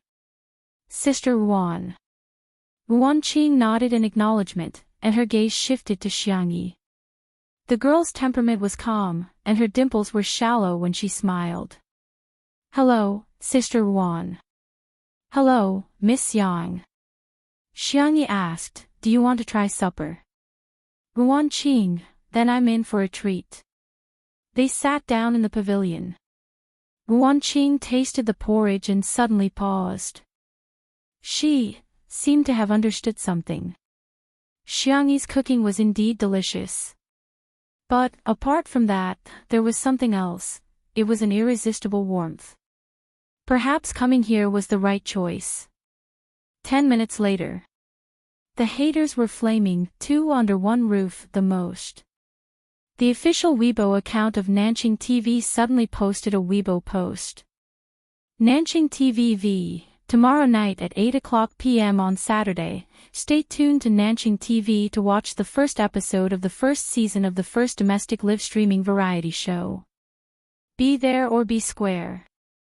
The official Weibo account of Two Under One Roof immediately reposted the Weibo post, causing a huge uproar online. What the heck? Who's laughing at Two Under One Roof? Does your face hurt? Nanqing TV is an official TV channel. Oh, this is amazing. Chapter 349. Ha, this YWLR fan is proud and elated. No matter how awesome Miao TV is, it's just a local TV station. Nanqing TV is an official TV station. This is the prestige.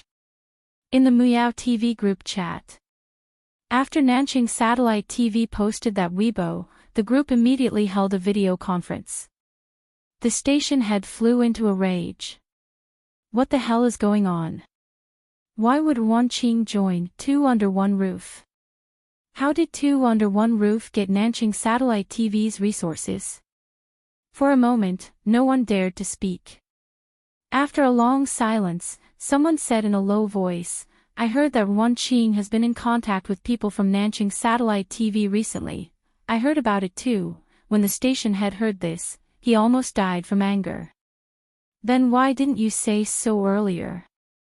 Of course, they all felt that Wan Qing was just a woman. What could she do? That was an official satellite TV station. Would they care about a woman like her? They thought that Wan Qing at most wanted to work in Nanjing Satellite TV and be a small leader. Who would have thought that she actually reached a cooperation with Nanjing Satellite TV? Eating well for all 3 meals was never as popular as Two Under One Roof. Even if their production team had arranged all kinds of scripts for Zhuo Yi and Jiang Yun to show off their love, quarrel, and fight with the guests, the number of viewers would never exceed 10 million. The popularity of the last live variety show, Heartbeat, had plummeted. It was only supported by the die-hard fans of the guests. The sponsors were all eager to get back their previous investments, let alone increase their investment. Now, it was all thanks to Miao TV. Now that they had finally come up with a plan to snipe Two Under One Roof, they had to take advantage of the premiere of Two Under One Roof on the internet. They had to do a TV and online premiere, then fight a war of public opinion and try to steal the popularity of Two Under One Roof. As a result, Two Under One Roof was about to be broadcast on TV as well. Nanjing Satellite TV, one level higher than Miao Satellite TV. The station head was furious. Trash. A bunch of trash. You can't even compare to a woman. There was dead silence in the video conference. No one dared to say that the station head was the one who forced that woman to leave. Miao TV suffered the consequences of their own actions, and Zhui Yi's fans were also rebuked by the Shui sisters.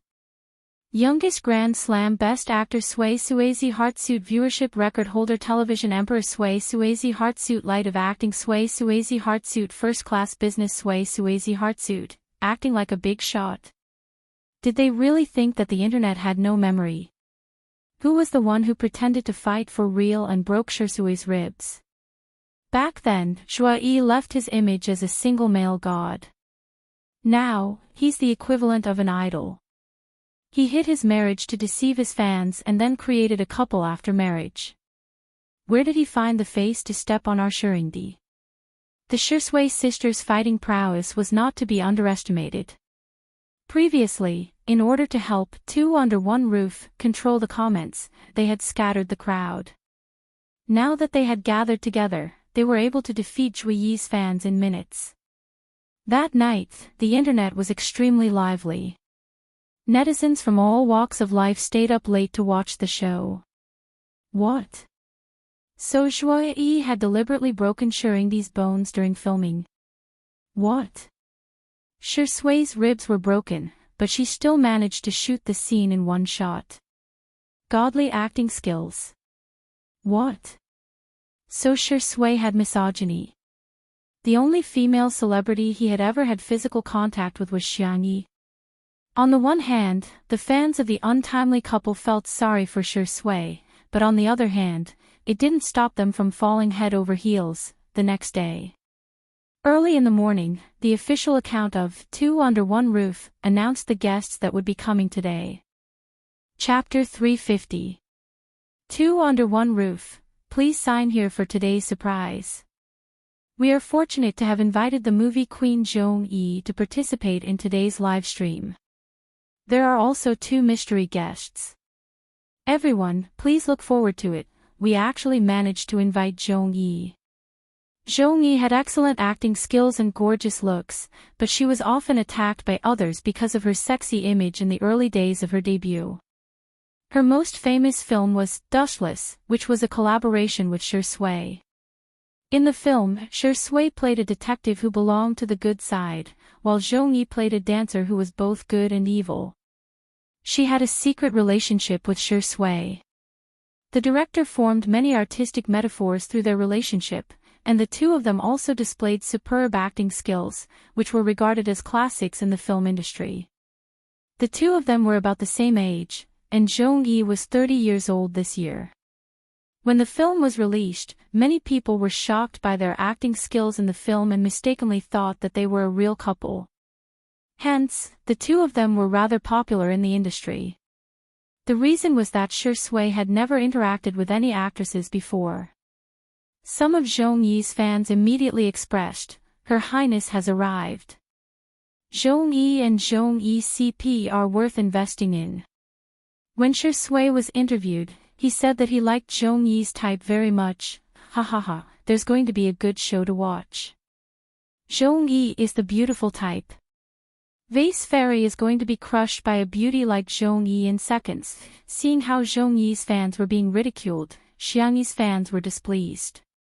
"Is our sister Yi someone you can bully as you please?" Hence, Zhong Yi's fans were taught a lesson early in the morning. They were dumbfounded. Is this Xiang Yi that popular? Why does she have so many fans? The live stream began at 9:00 in the morning.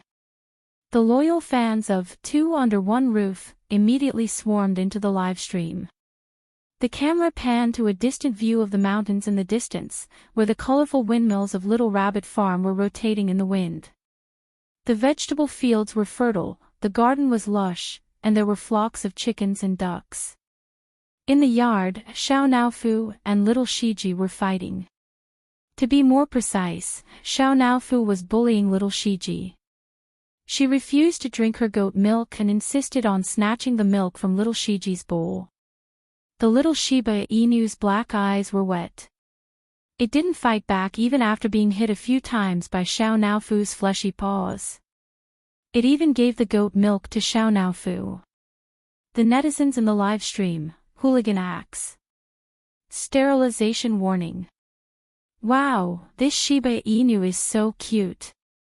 What a cute little puppy. Have I been drinking too much sugar lately? I think little Shiji is spoiling Xiao Naofu a little. Ha ha ha, you don't have to. I saw the staff post yesterday. Although the two of them are of different species, they are of the same gender. Nothing good will happen if they get together. After the heartwarming scene was shot, the camera turned to the entrance of the manor. The black iron gate was covered in vines and roses. Zhong Yi, who was wearing a red V-neck dress, got out of the car with a strong aura. Her black high heels made her fair and straight legs look even longer. She was plump but not fat. She combed her wavy long hair, and as an actress, she accurately found the camera and smiled. Bullet comments in the live stream, "Aw sister, kill me." Zhong Yi's smile is so enchanting that it makes all the beauties pale in comparison. Zhong Yi is such a queen. I finally get the charm of a 30-year-old sister. Vase Fairy really can't compare to her. In the next second, Zhong Yi turned around and got out of the car. She carried out a little bun who was wearing a princess dress and had her hair in a bun.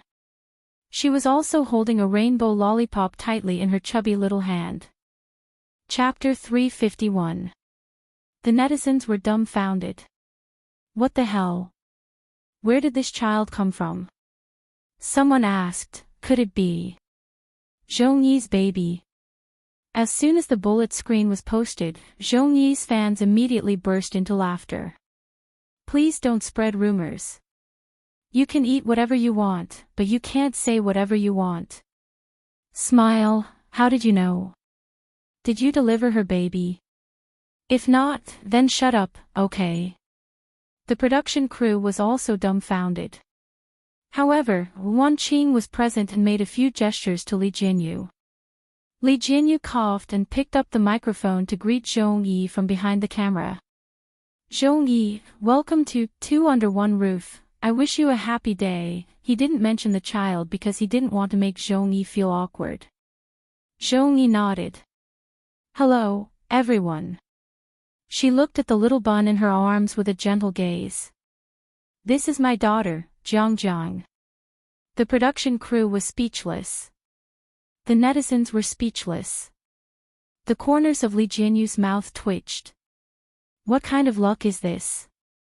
Today's hot search is going to be dominated by their variety show again. The executives of Miao TV, who were secretly watching the live broadcast of Two Under One Roof Next Door, almost vomited blood when they heard this. Another hot topic.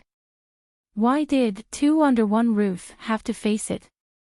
They had spent hundreds of millions of yuan to invite Joy Yi and Jiang Yun, and the guest remuneration for each episode ranged from millions to tens of millions. As far as they knew, Two Under One Roof didn't pay a high notice fee, mainly because they had always invited veteran actors and actresses. They only charged a friendship price, which was a few 100,000 yuan at most. When Xiangyi's family came, none of them asked for money. Instead, her third brother, Hades, had to fork out a lot of money, not to mention, the president of the Chinese Medicine Association, the brothers of C7, and the upcoming Logic team came for free, low cost, high return. That was enough to make people green with envy. This variety show has its own hot topics. For example, when Xiangyi played the Sanxian, the folk music bigwigs on Weibo, the Chinese Music Association, the cruelty exposed in the Mingxi Boys High School incident, and the subsequent reflection on education. Not to mention, when Xiangyi's brothers exposed themselves, it brought about a lot of attention. But now, Zhongyi had exposed that she had a daughter. The director of Miao TV was so angry that his eyes turned red. If he had kept Li Jianyu in the beginning, wouldn't all the achievements and popularity brought about by Two Under One Roof be his glory? Jiang's facial features were soft and adorable, and her eyes were young and round. She seemed to be very shy as she hugged her mother's neck tightly. Zhongyi asked her to greet the others, but she didn't say a word. However, when Zhongyi carried her to the courtyard and saw Shi Sui who went out to greet the guests, Jiang blinked. Shi Sui greeted her politely, "Good morning, Senior Zhong." Zhongyi was only 3 years older than him, but she had been in the industry for over 10 years. She was his senior. "Long time no see. You're so fat now," Zhongyi joked. "I guess you've been eating well lately." Shi Sui chuckled. "Is it that obvious?" As soon as she said that, the little bun in Zhongyi's arms suddenly reached out a hand toward Shi Sui. "Papa!" In an instant, Li Jianyu's vision turned black and he almost fainted. "Father! Father sure has a daughter." "Oh no, not only am I going to be on the hot search list today, my Weibo is going to be paralyzed." Shi Sui raised her eyebrows and asked, "Are you?" Jiang. "Yes." "Papa, hug." The little girl reached out her chubby and milky white arms toward Shi Sui. Li Jianyu's vision turned even darker when he saw Xiangyi who appeared behind Shi Sui. "Xiao Ruan, when I faint later, can you help me pinch my philtrum?" Ruan Qing squinted and asked, "Xiao Ruan." Li Jianyu was on the verge of breaking down. Is this the time to be fussing over what to call me? Chapter 352. Sister Ruan, is that enough? Ruan Qing pondered for a few seconds and said, "You'll faint later, let's see how things go first. If you faint now, it'll affect your work." "Sister Ruan, you're such a capitalist." Xiangyi was obviously stunned when she heard the soft and adorable word Papa. Shi Sui's daughter. How is that possible? Even though her rationality told her that the probability was slim, she strangely felt a sense of suffocation in her heart. She was also a little frustrated. Shi Sui didn't like children. He didn't hug Jiang and instead rubbed her little head. "Jiang, I'm not your father." However, Jiang was very firm and she exclaimed in a childish voice, You are Papa." The comment section of the live stream exploded. Oh my gosh. Jiang is Shi Sui and Zhongyi's daughter. No wonder Zhong Yi retired for a long time a few years ago. She must have gone to give birth to Shi Sui's child. Shi Sui is toxic. Your child has already called you Papa, yet you refuse to acknowledge her. Is your own flesh and blood not as important as your character? All the major marketing companies swarmed in, and those who were quick enough had already written eye-catching drafts. Shocking. Shi Sui's biological daughter has been exposed. She's actually, Shi Sui and Zhong Yi's relationship has come to fruition. I believe in love again. Zhong Yi is the Empress of the Empress Dowager. She's a shameless homewrecker. There were those who were just there to watch the show, those who were trying to ride on the hype, and those who were making things up. All of a sudden, rumors and slanders spread at the fastest speed. The number of viewers in the live stream of Two Under One Roof skyrocketed, and in just a few minutes, the number of viewers had already risen to millions. While everyone was watching, Zhong Yi said indifferently, "Jiang, you've got the wrong person." "Mommy." Jiang blinked her grape-like eyes and tears began to well up in her eyes. "Mommy, you're lying." Zhong Yi naturally changed the subject. "Jiang, there's a kitty over there. Don't you like kitty the most?" Jiang was only 3 years old and was at the age when her attention was easily diverted.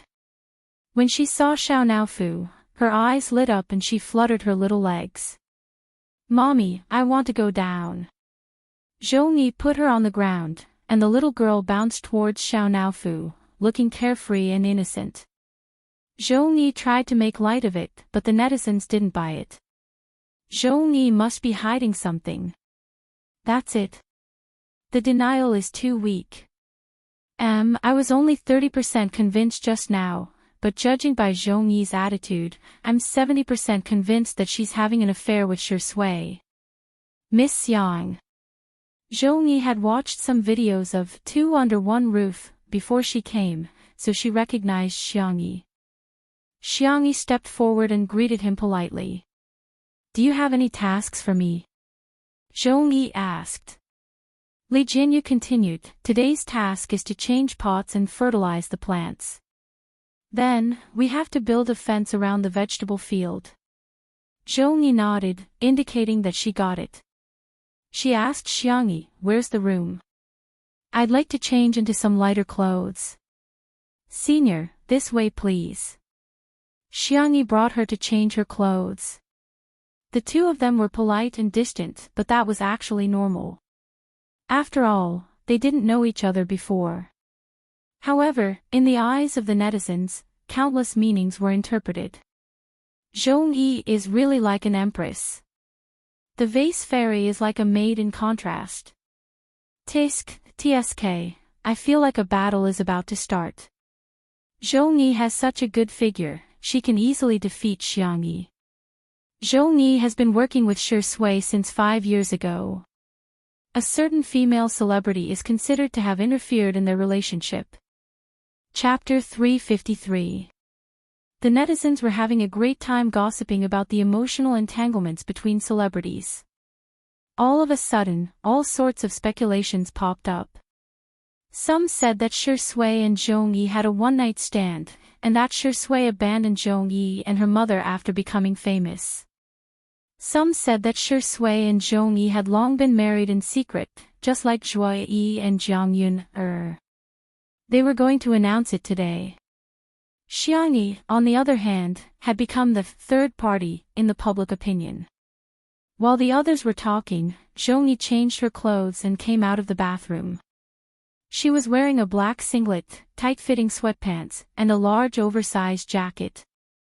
The gender-neutral sportswear style neutralized the sexiness of her figure, making her look clean and suave.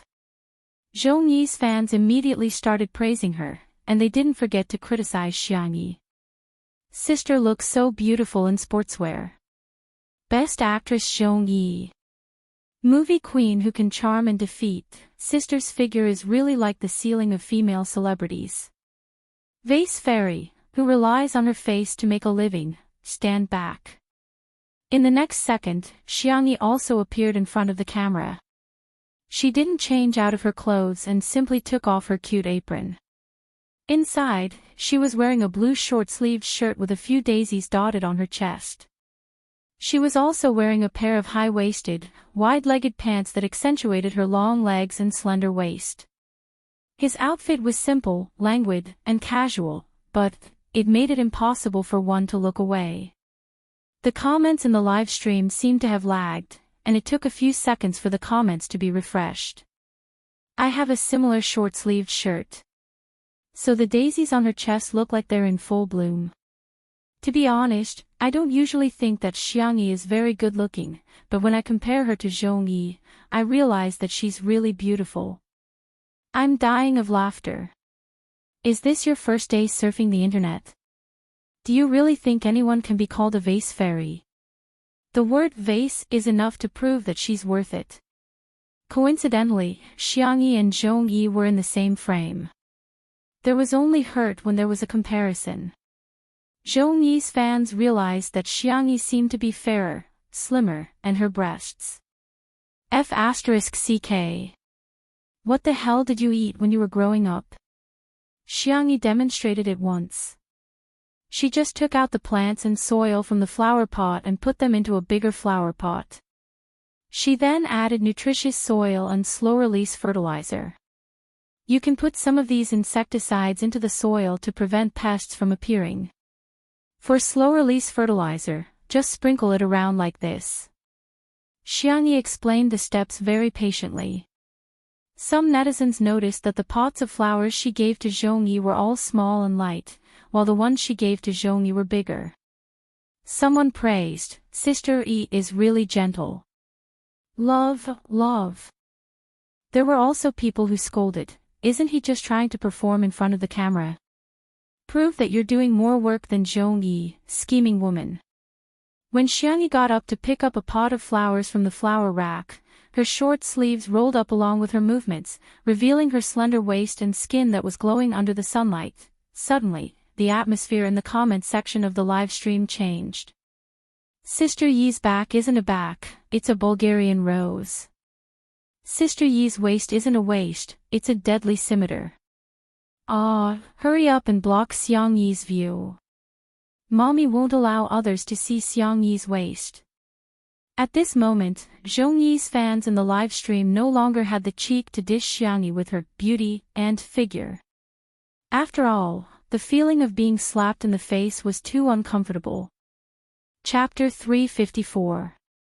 Zhongyi looked up and inadvertently saw this scene. Just as she was thinking about how to tactfully remind Xiangyi, a tall figure suddenly appeared behind Xiangyi and happened to block the camera. Xiangyi turned around with the flower pot in her arms and blinked in confusion when she saw Shui behind her. The girl's short-sleeved shirt returned to normal as she turned around. Shui took the flower pot from her hand and their fingertips accidentally brushed against each other. Shui didn't show any discomfort and asked casually, "How much pottery?" "Just a thin layer to cover the bottom of the pot." Shui nodded slightly and went to the side to put the pottery into the flower pot one by one. The two of them got along harmoniously and naturally. A strange look flashed across Zhongyi's eyes. As someone who had acted with Shui before, she knew how powerful Shui's misogyny was. The two of them had once filmed dozens of scenes but still failed. In the end, the director had no choice but to give up and replace the physical contact with a confrontation of the eyes. At that time, she was very curious about what to do if such a man really fell in love with her. However, she now realized that Shui didn't seem to resist physical contact with Xiangyi. "Mommy." Jiangjiang's call pulled Zhongyi back from her wandering thoughts. She turned around and saw that Jiangjiang was hugging Xiao Naofu with a bright smile on her face. Xiao Naofu was in despair. Why are human cubs so annoying? However, it didn't dare to struggle. It heard that human cubs were very fragile and Xiao Naofu was afraid that it would hurt the cub with a casual swipe of its paw.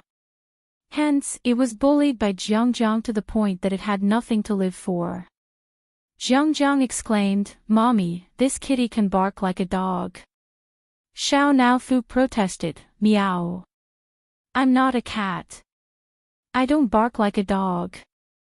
That's clearly the roar of a fierce tiger. Kitty, can you bark? Jiang's clear eyes were full of anticipation. Xiao Naofu coldly turned his face away and ignored her. Zhongyi said helplessly, Jiang, you can't bully Kitty. Okay.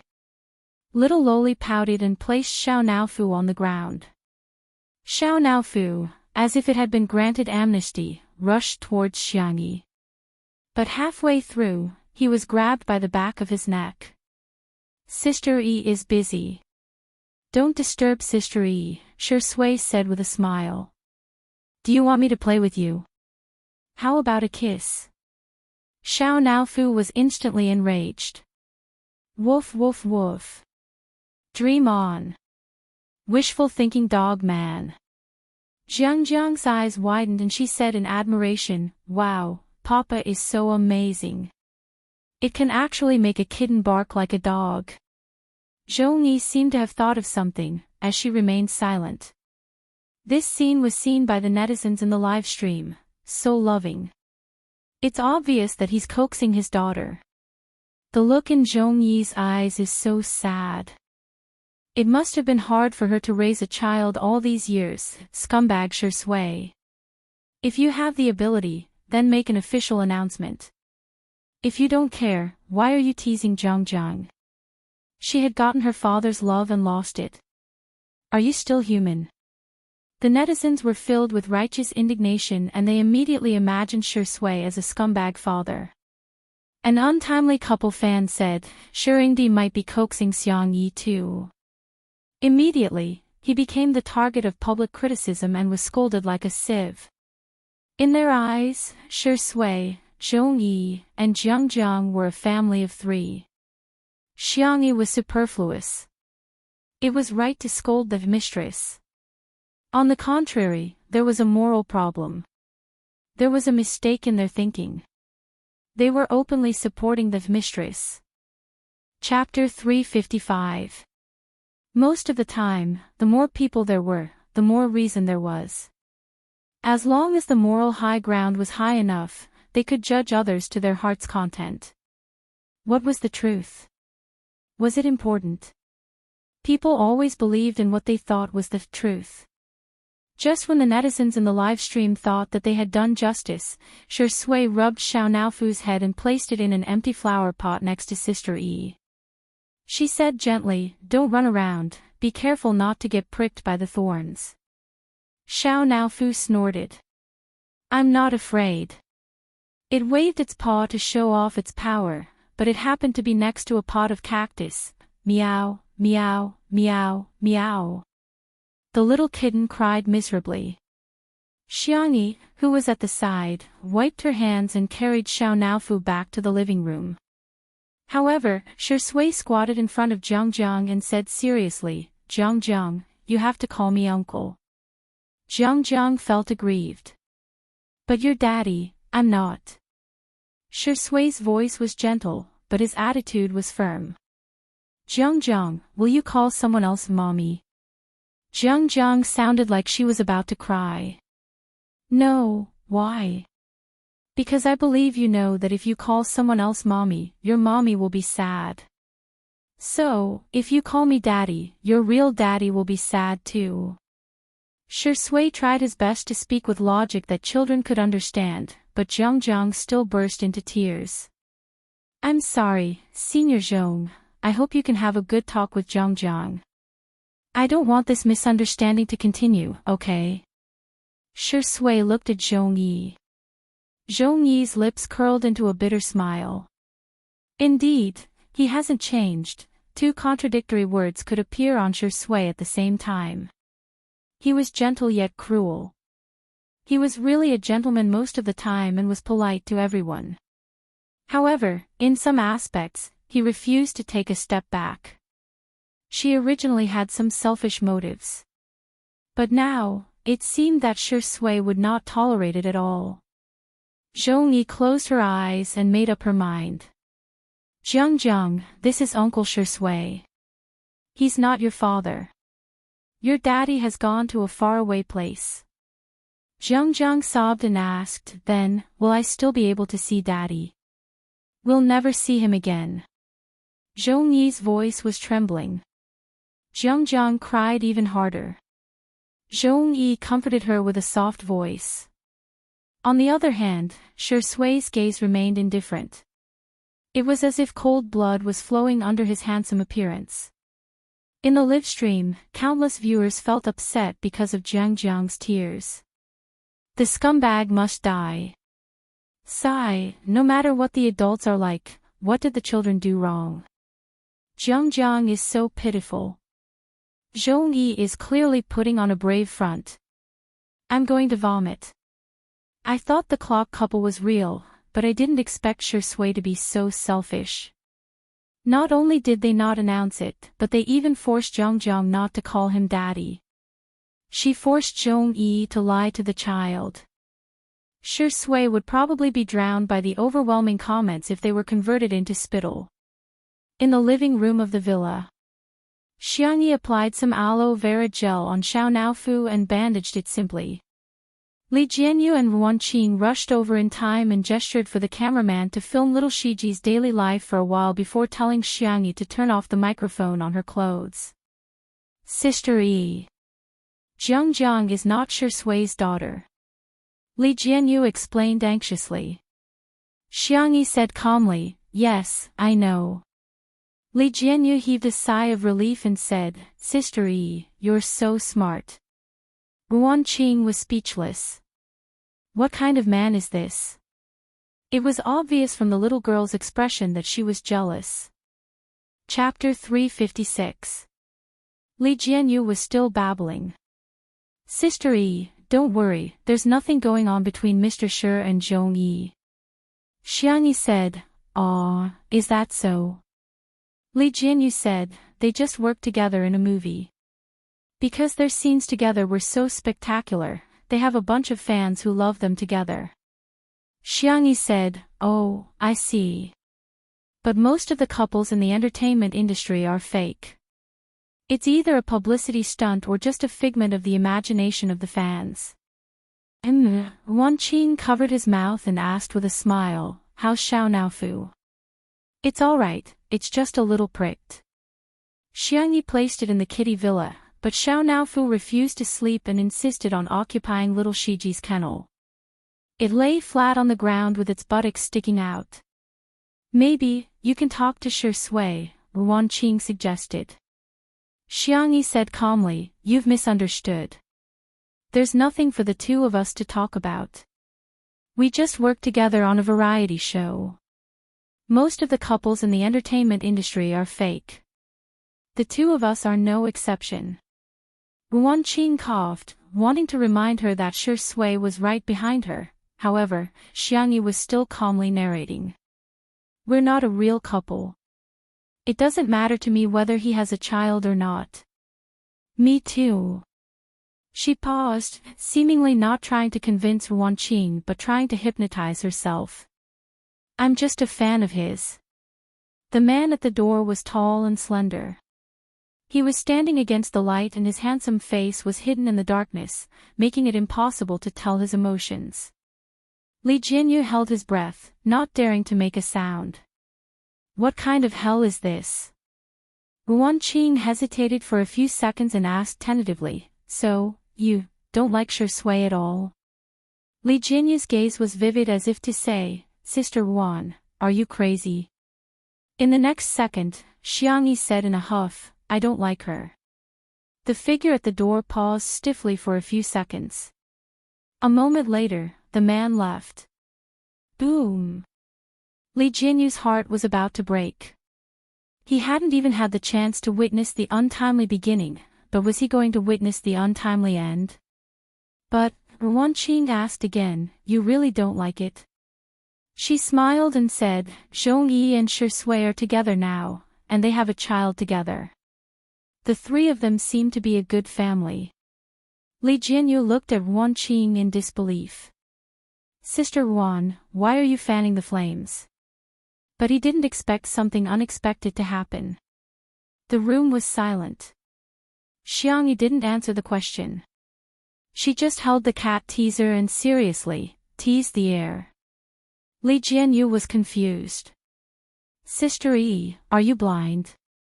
Xiao Naofu is obviously in the kennel, why are you waving the cat stick at the cat kennel?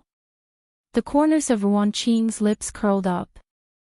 There were some things that could be conveyed without words. She walked up and patted Xiangyi on the shoulder. I forgot to tell you something. Today's 2 mystery guests are related to you. Xiangyi, Before she finished speaking, a kind and warm voice came from the door. Good girl, Tutu, Grandma is here to see you. Xiangyi's eyes, which were originally gloomy, immediately lit up. Grandma. Madame Xiang entered the entrance and yelled, Old man, since you're already here, why are you standing at the door? Xiang Yin's stubborn voice came from outside the door. What do you know? I'm just enjoying the scenery. Madame Xiang covered her mouth and snickered. She whispered to Xiangyi softly, Ignore him. He got up early in the morning and changed into more than 10 sets of clothes in order to attend your show today. I've never seen such a shameless old man. Chapter 357. Xiangyi imagined old Mr. Xiang changing into different sets of clothes, feeling both touched and teary-eyed. She turned her face away to hide the emotions in her eyes. Madame Xiang sensed that Xiang Yi was behaving strangely and raised her hand to touch her little head. Her movements were gentle and affectionate as ever. Did you encounter something that made you upset? Tell me about it. It's nothing. You can lie to others, but you can't lie to Grandma. Madame Xiang coaxed. If you have any grievances, feel free to tell me. Grandpa and Grandma are here to support my dear Tutu. Although Xiang Yin was pacing back and forth outside the door, he kept peeking into the living room from time to time. When he saw the door, he barked angrily, Which blind fool bullied you? Xiangyi sniffed and said, It's really nothing. She was not afraid of being wronged. She was afraid that her family would show her concern after she was wronged. Madame Xiang said in displeasure, What are you yelling for? Are you trying to show off your loud voice? Don't scare my dear Tutu. Xiang Yin was speechless. He gritted his teeth and lowered his voice. Have you forgotten what I taught you when you were a child? If you encounter anything, you must tell your family as soon as possible. The Xiang family taught their children from a young age that their family would always be their strongest support. Hence, the children of the Xiang family were known for being united and the elders were also known for being protective. Xiang Yin once got into a fight with the parents of the naughty child who lifted Xiangyi's skirt in kindergarten. At that time, he said, If you don't teach your child a lesson today, I'll teach you a lesson, which was regarded as a classic quote. I didn't forget. Xiangyi smiled, not wanting the 2 elders to worry about her. Grandpa, Grandma, please take a seat first. I'll go pick some fruits for you. Xiang Yi went out with the bamboo basket. Li Jinyu was used to being carefree, so he went back to work. Ruan Qing stayed in the living room for a while and briefly explained what happened just now. She didn't express any subjective emotions and simply stated that Jiang had misunderstood Shi Sui as her father before leaving too. Xiang Yin frowned and said, This rascal, he's not worthy of my granddaughter at all. Madame Xiang took a sip of tea unhurriedly and said, It's your granddaughter's fault for falling in love with him. What did you say? Impossible. That's impossible. Madame Xiang rolled her eyes. If Tutu doesn't like it, do you think it will affect her mood? Xiang Yin fell silent. Xiangyi could be said to have been brought up by them, so they knew the little girl's character best. She was a calm and patient child. She would not be annoyed even if she read a boring medical book for an entire day. She would not cry even if her fingers were to bleed from playing musical instruments. As long as she set her mind on something, she would do it without any distractions.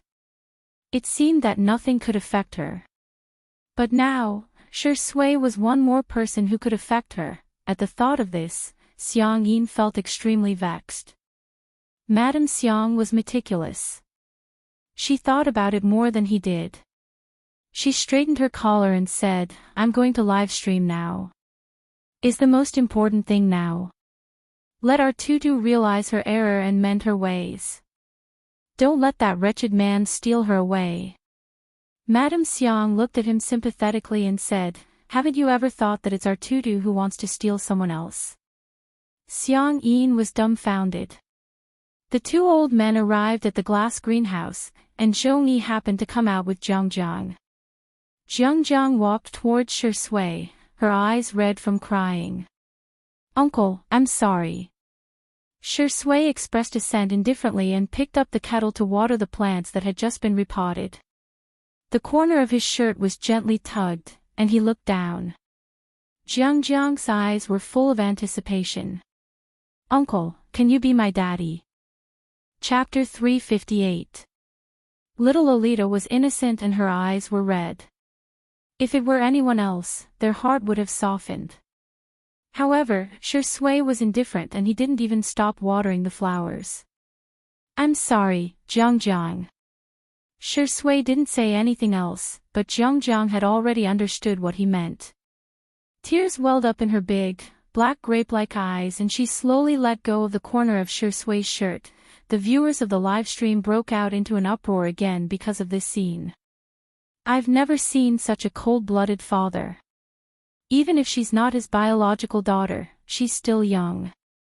What's wrong with coaxing her?" Madame Xiang stepped forward and comforted her softly. "Jiang Jiang, do you want some candy?" She took out a toffee aceto from her pocket. Shui was speechless. He suddenly understood why Sister Yi's family gave her candy to coax her. Jiang Jiang hesitated for a moment, but in the end, she couldn't resist the temptation of the candy. She took the toffee aceto and said in a soft and tender voice, "Thank you, Grandma." "You're welcome."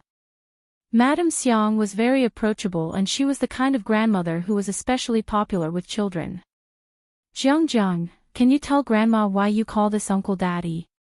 Jiang Jiang looked at Shui and then at Zhong Yi.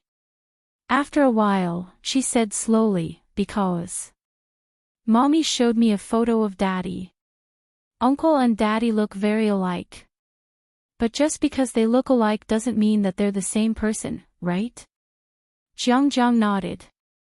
Madame Xiang easily dealt with little Lolita and looked up at Shui. "Shui, Grandma watched you grow up and I believe you're a responsible man. Is Jiang Jiang your daughter?" The netizens in the live stream immediately perked up. Will the tables turn this time?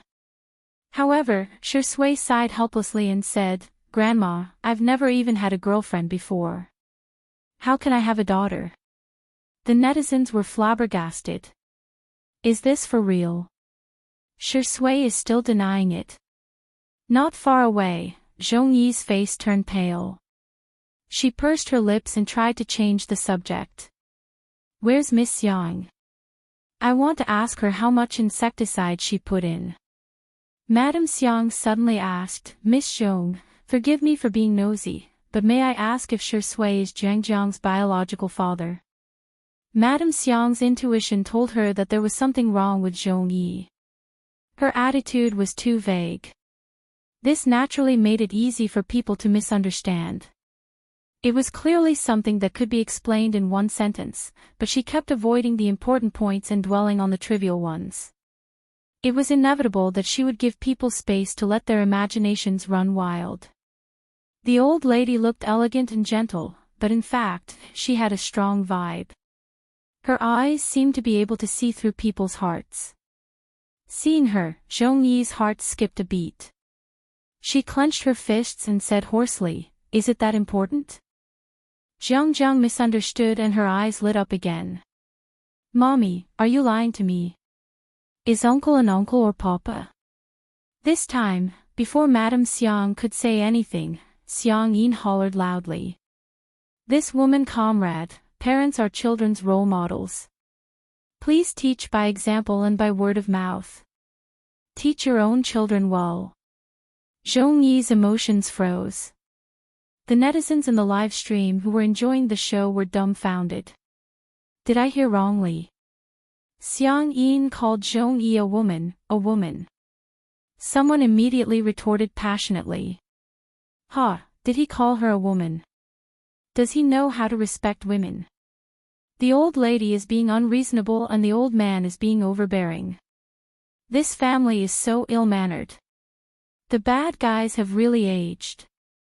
For the sake of their granddaughter, they're hurting others so brazenly. Chapter 359. There were plenty of people who sympathized with Zhong Yi and Zhang Jiang's encounter, but their sympathy turned into anger. They desperately needed an outlet to vent their anger. First, it was Shi Sui, and now, it was Xiang Yin and Madame Xiang. Zhong Yi was usually addressed as sister, so it took her a while to accept the title of a comrade. Zhong Yi's heart was filled with bitterness. Of course, she could guess that Xiang Yin and Madame Xiang were backing Xiang Yi up. She really envied Xiang Yi, who was doted on so much. Jiang, I'm sorry, I lied to you. Uncle Shi Sui is not your father. Zhong Yi finally came clean. Jiang's eyes were full of disappointment. Then, where's Daddy? She asked eagerly. Daddy, he's no longer in this world. It took Zhong Yi a lot of effort to tell the truth. He has become a star in the sky to protect you, Jiang. The 3-year-old Jiang didn't quite understand, but she could feel the sadness in her mother's body. Tears rolled down her cheeks, breaking her heart. The audience watching the live stream froze in front of the screen. Zhong Yi means that Jiang's father has passed away. Madame Xiang couldn't bear to see the child cry, so she took the initiative to coax Jiang. Zhong Yi pursed her lips and looked at Shi Sui. Can I talk to you? Li Jinyu gestured for the cameraman to leave, but Zhong Yi said, it's okay, you can film. It also meant that she agreed to live stream the conversation between her and Shi Sui. The two of them walked towards the vegetable field like old friends taking a stroll. However, Shi Sui maintained an appropriate social distance from her. He was gentlemanly and distant. Zhong Yi noticed this small detail and a look of self-deprecation flashed across her eyes. Indeed, Shi Sui's misogyny is as bad as ever. I want to apologize to you, Shi Sui, I'm sorry. It's because Jiang's father has already passed away before she was born. He was a doctor who unfortunately met with an accident when he was participating in an international volunteer event abroad. Zhong Yi lowered her eyes. Her beautiful face was filled with pain. But I wanted to selfishly leave something for Jiang. So, when Jiang asked about her father, I showed her the stills of you in Untainted and lied to her that it was her father. Shi Sui had slimmed down to look like a paper doll for the sake of the role of Dustless. In the stills, Shi Sui had applied makeup and filters, so he looked slightly different from the real Shi Sui. However, they were the same person after all. Hence, when Jiang saw him, she felt that Shi Sui resembled her father. The netizens who had been the most aggressive in the live stream were dumbfounded. What the hell? All this wasn't because Shi Sui was a scumbag, but because Zhong Yi was lying. I'm sorry, I'm really sorry. I didn't mean anything else. I just didn't want Jiang to feel like a child without a father. Zhong Yi lost control of her emotions and covered her face with her hands to block her tears. Actually, you don't look like him at all. He's not as good looking as you are and he's not as tall as you are, but he's really, really good. At the end of her sentence, Zhong Yi was already a little incoherent, but one could tell that she was referring to Jiang's biological father. Shi Sui's eyes were deep and dark. He lowered his eyelids and the emotions in his eyes were thin and cold. Senior, my condolences. I think you need to be alone for a while. As soon as he said that, the Shi Sui couple was completely heartbroken. Shi Sui, you scumbag. You're heartless. Chapter 360. Can't you coax her? Can't you at least give her a tissue instead of a hug? Doesn't Shui's family love to brag about their high EQ? Why aren't they bragging now? How can they leave a girl to cry? However, Shui's sisters were displeased to see that Shui had been criticized. In the beginning, they had some scruples and were worried about the relationship between Shui and Zhangjiang. Now that they had clarified it, they no longer had any concerns. A couple is a couple, but they are two different people. Smile, smile, the two of them are just seniors and juniors. They can't even be considered friends. What's wrong with leaving Zhongyi alone? To those who are criticizing scumbags, I hope you all find a warm boyfriend who can coax other girls take away our Shui. A gentleman is not equal to a central air conditioner. Thank you.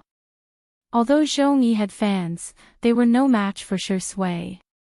In just a few minutes, the comments in the live stream returned to peace and tranquility. The reason was none other than that they couldn't win against Shui. In the face of absolute popularity and power, Shui would crush them as soon as she made a move. Shui didn't return to the glass greenhouse and instead went to the vegetable field. The fence had already been fenced and there was only one last step left, painting. Shui held a small brush and lowered his head to slowly brush the white paint. Soon, he heard the familiar sound of footsteps, and the corners of his lips curled up slightly. He had successfully waited for the rabbit to appear. He raised his head, his long and narrow peach blossom-shaped eyes curving upwards. When he smiled, he always looked affectionate and affectionate. Xiangyi slowly returned from the orchard with a basket of fruits. The fence was the only way to get there. Sister Yi, you've picked so many fruits, Shui greeted. Xiang Yi replied with a obviously colder than usual. The netizens were appalled. No way, is untimely wedding going to fail too? I have a bold idea. Is Sister Yi jealous?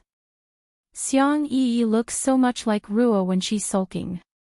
She's just like her brothers when they pretend to be aloof. Xiang Yi was about to leave expressionlessly, but she couldn't help but glance at Shui. The hand injury left behind by the obsessive fan, all as well year-round, had not completely healed. He could only use one hand to paint. Although he painted very evenly and meticulously, not only was the speed slow, but it also looked very laborious. Xiangyi couldn't take another step. Shui asked gently, "Why don't you go back? It's too sunny here. Be careful not to get sunburned." Seriously, she was too worrisome. Xiangyi slowly walked to Shui's side and said awkwardly, "I'll do it. You go back." Shui said, "It's okay. I can do it." Xiangyi said, "No, you can't." Shui couldn't help laughing. "How do you expect me to answer that?"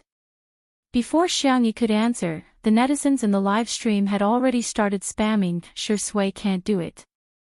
Xiangyi snatched the brush from Shui's hand and stuffed the fruit into his hands.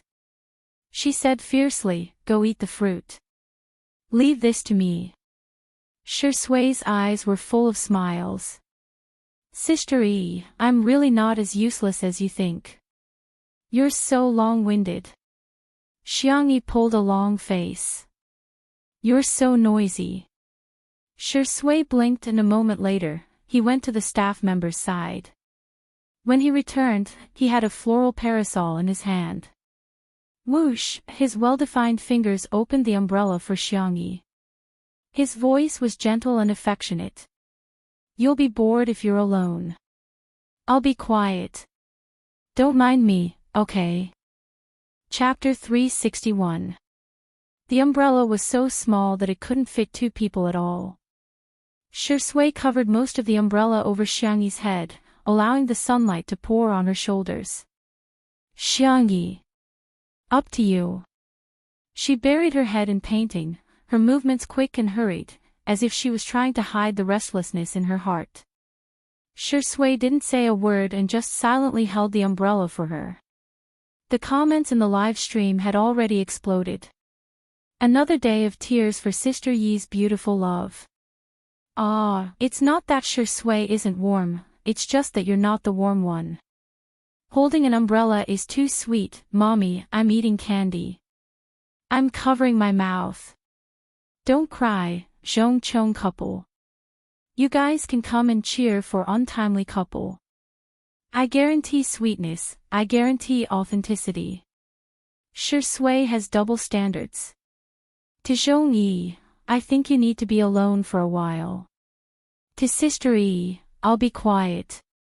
Don't despise your brother, okay? The fans of the couple were kowtowing, but the marketing accounts wanted to cry but had no tears. The KPI was gone just like that. The more eye-catching the article was, the more embarrassing it was to be slapped in the face. Shui's daughter exposed. It's all a lie. Without the gimmick of Shui's daughter, just the words Zhong Yi's daughter couldn't attract much traffic at all. For the sake of click-through rates, some people were so evil that they took an extreme route, and that was slandering Zhong Yi. All of a sudden, comments such as, Zhong Yi is pregnant out of wedlock, Zhong Yi's blood-sucking daughter, and, Zhong Yi and her daughter are trying to ride on Shui's popularity, sprung up like bamboo shoots after a rain. Many netizens felt that they had been cheated by Zhong Yi, and for a while, there was a wave of criticism. She's giving birth to a child before marriage. Disgusting. Their daughter is only 3 years old, and they can't wait to bring her out to make money. Maybe it's all self-directed and self-staged. Negative publicity is still popularity. Of course, there's money to be made if there's popularity. Zhong Yi hasn't made any waves in the past few years, and her works have all been flops. Maybe she's just here to show off her face, and then she's flirting with others. Zhong Yi didn't think that her selfishness would cause such a huge backlash. Xiangyi brushed the fence as fast as she could. With white railings and green vegetable fields, it looked quite small and fresh. The girl picked a few green and red chili peppers. She turned around and looked at Shui, who was still holding the umbrella, and said awkwardly, "Let's go back." Shui went to return the umbrella. Xiangyi was about to pick up the fruit basket on the ground, but Shui picked it up before her. She chuckled and said, "My brother can still carry it." Xiangyi thought about it. Since it wasn't very heavy, she didn't argue with him. After all, Shui was a fragile and sensitive man, Shui. It wouldn't be good to hurt his pride. The two of them walked side by side on the way back. Xiangyi stood on his left side and found that the exposed fair skin of his collarbone had turned red from the sun's rays. She felt really strange. She didn't know why she was angry at Shui, and she didn't know why she felt sorry for him. She was conflicted and confused. Shui noticed the confused expression on the girl's face and said in a low voice, "Sister Yi." Xiangyi suddenly stopped in her tracks.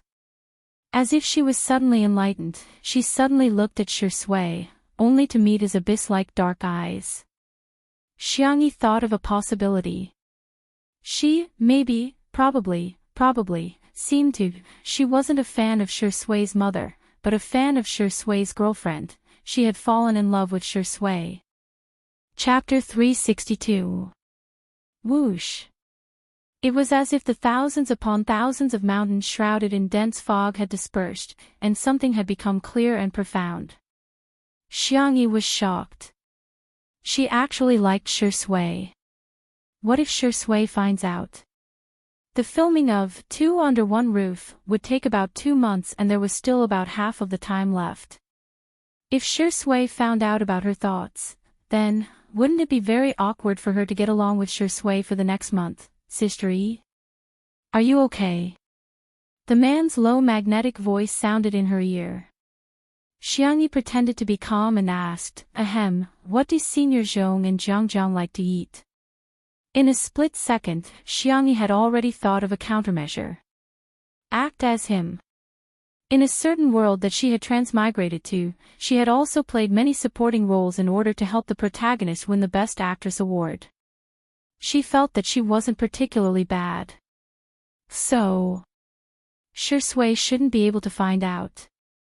Little did she know that Shui had noticed her abnormality almost immediately. He was more sensitive to people's emotions than ordinary people.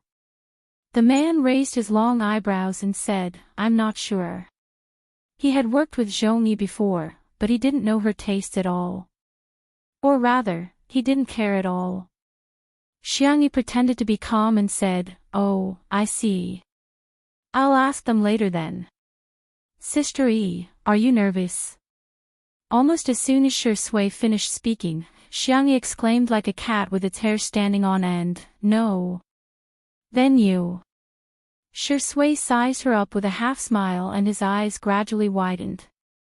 "Why are you walking with your hands and feet in the same direction?" Xiangyi was speechless. She said stubbornly, "Maybe you saw wrongly." However, this scene was honestly recorded by the camera. The fans expressed that they found it adorable. Why is Sister Yi in a daze? She looks so cute when she walks with her hands and feet in the same direction. Xiang Yi really looked like a little rabbit when she was frightened just now, the white and soft kind. F***ck, I'm going to become a fan of the couple. Yi is so cute, no man is worthy of her. Ahem, me too. I just want to see a beautiful Missy surrounded by a bunch of puppies. Xiangyi used the fruits she picked, yogurt, and nuts to make a fruit scoop. After busying himself for half a day, he finally got such a cold and sweet bite. It was simply too satisfying. Xiangyi did not add any ice cubes for Jiang's portion. Little Lolita took a bite and her little butt fluttered in happiness. Good, good, what are you supposed to say when someone gives you food? Jiang blinked and asked in a soft and tender voice, "Is there more?" Zhongyi was confused. The adults in the room were all amused by the children's words. Zhongyi rubbed her forehead helplessly. At this moment, Li Jinyu took the microphone and began to advertise. Good news, Sister Yi and Shui's double cover magazine is about to be released. 90 yuan, you won't be at a disadvantage if you buy it.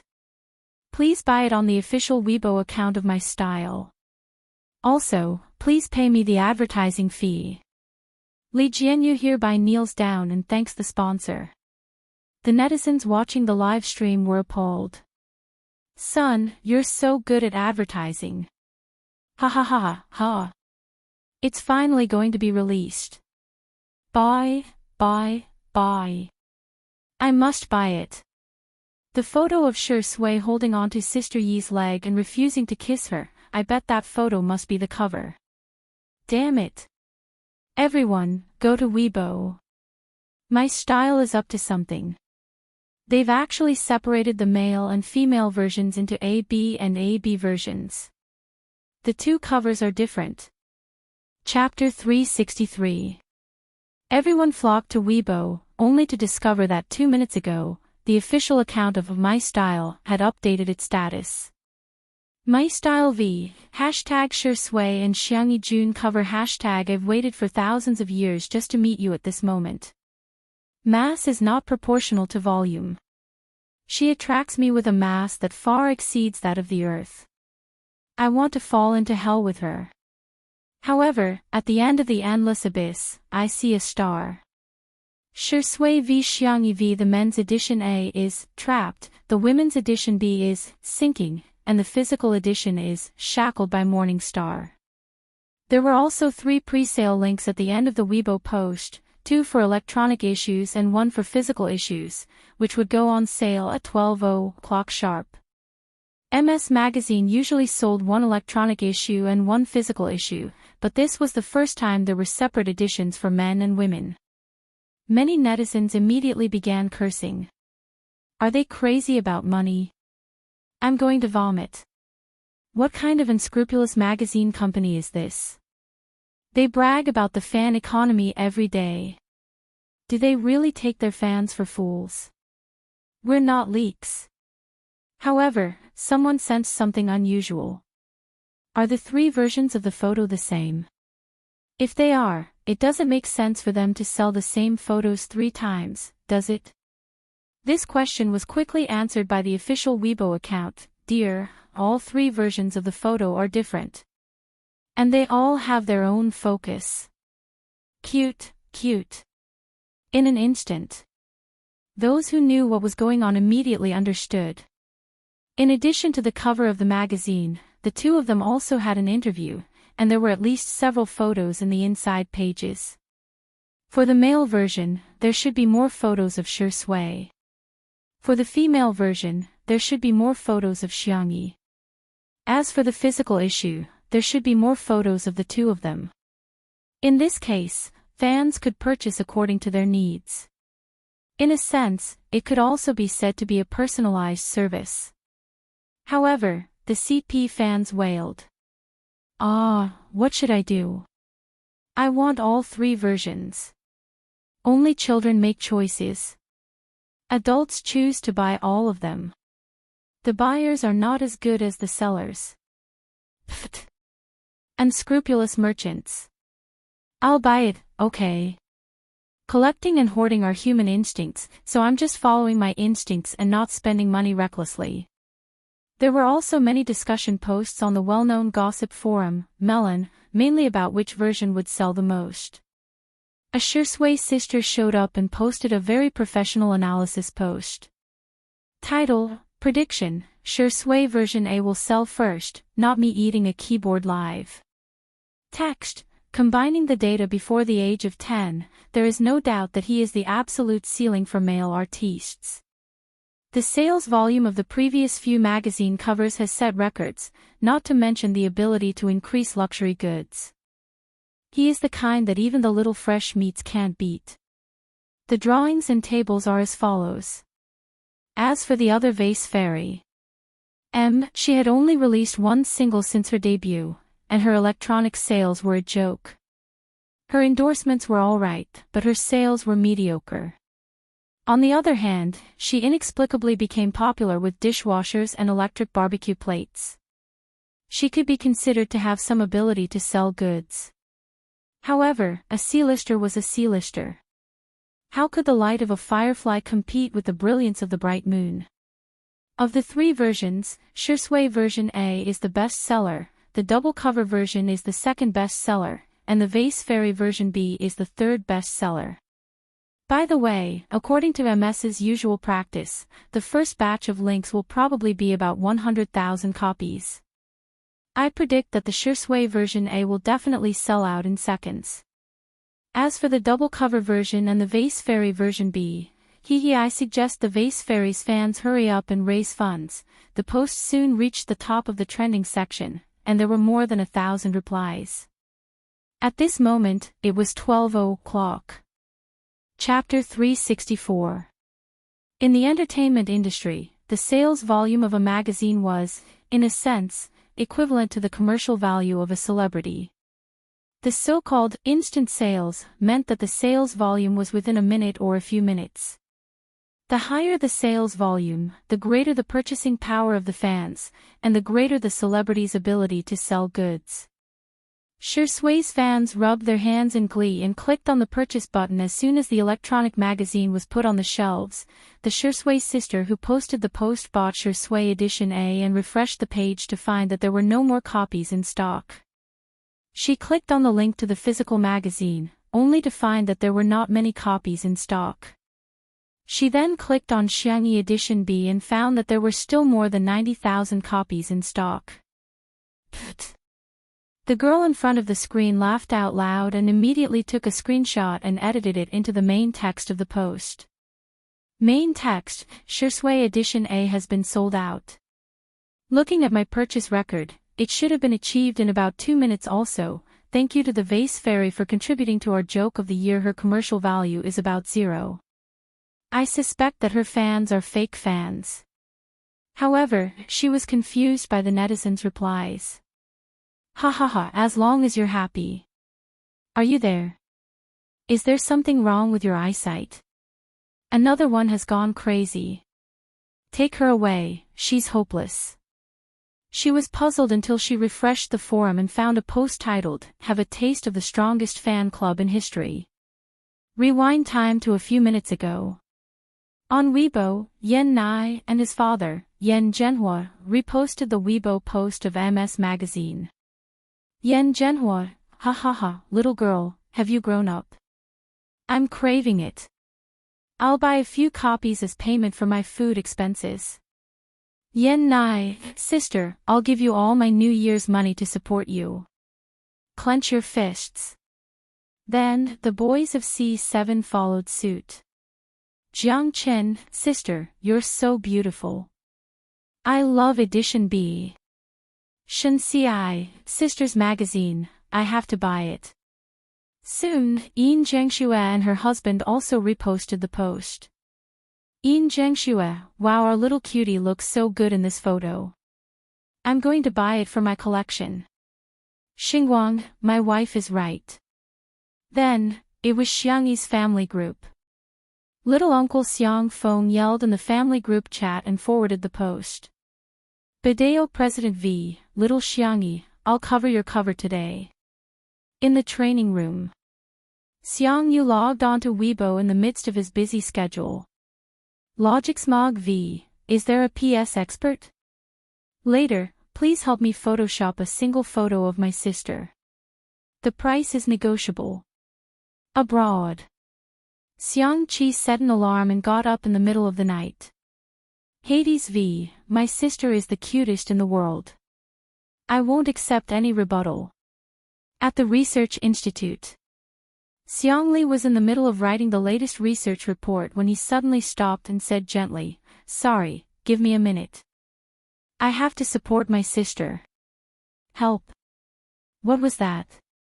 Under the confused gazes of a group of scientists from various fields, Xiangli calmly took out his phone and reposted the Weibo post. Xiangli V, cheering for little sister. Come on, little sister. At the law firm. Sengchen sorted out the documents for the court session in the afternoon and looked at the two young girls opposite him. Miss Chiao, Miss Su, I have something important to do before lunch. Guardian and her good friend were nervous and at a loss. They thought he was going to do something big, but the next second, he clicked on the Weibo icon and reposted the post seriously. His expression was cold and his words were concise. Tutu brother V, buy it. Guardian and Guardian. This is the big thing you were talking about? Chapter 365. These Weibo posts were screenshotted and posted. It was the post, let's see what it means to be the strongest support group in history. The netizens were stunned to see the famous directors of the entertainment industry, top celebrities, young hunks, respected veteran actors, gaming gurus, famous designers, medical doctors, and top lawyers supporting Xiangyi. What the F*** CK? What kind of luxurious lineup is this? This is probably Mary Sue's favorite heroine in novels.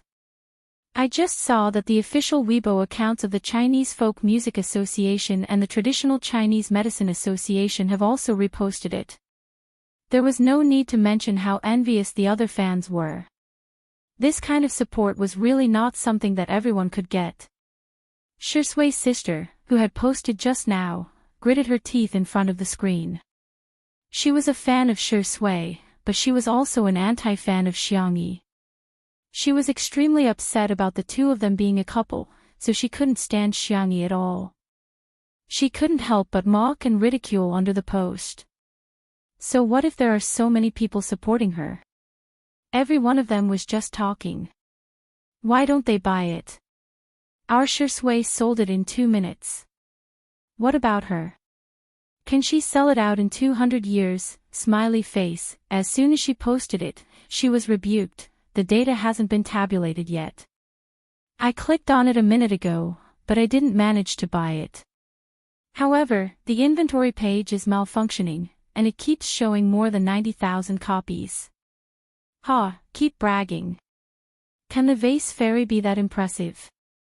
Shui's version A sold out in 2 minutes, but she can sell out her version B in 1 minute.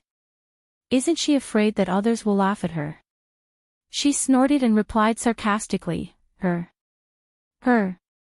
She can sell it in seconds. Then I'll go to heaven. As soon as she replied, a notification popped up on Weibo, showing that MS had posted a new post. She clicked on it and was instantly dumbfounded. Someone had indeed sold it in seconds, but it wasn't Shui, my style v. Hashtag Shui Xiangyi June cover hashtag congratulations at Shui's A edition of the e-magazine was completed in 2 minutes and 36 seconds, the achievement of selling 100,000 copies. Congratulations to at Xiangyi V for selling 100,000 copies of the B edition e-magazine in 59 seconds. It set a new record in the history of my style. At the same time, congratulations to the two of them for the achievement of selling 100,000 copies in 5 minutes and 1 second for the physical issue of Confined to the Morning Star.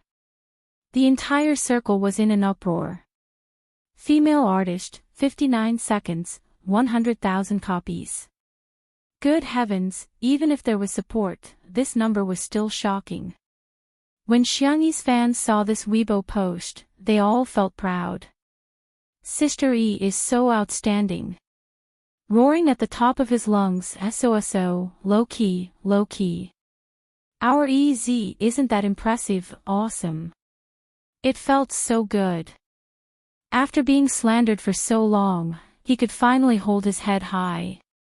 That's how impressive our E is. Bullshit.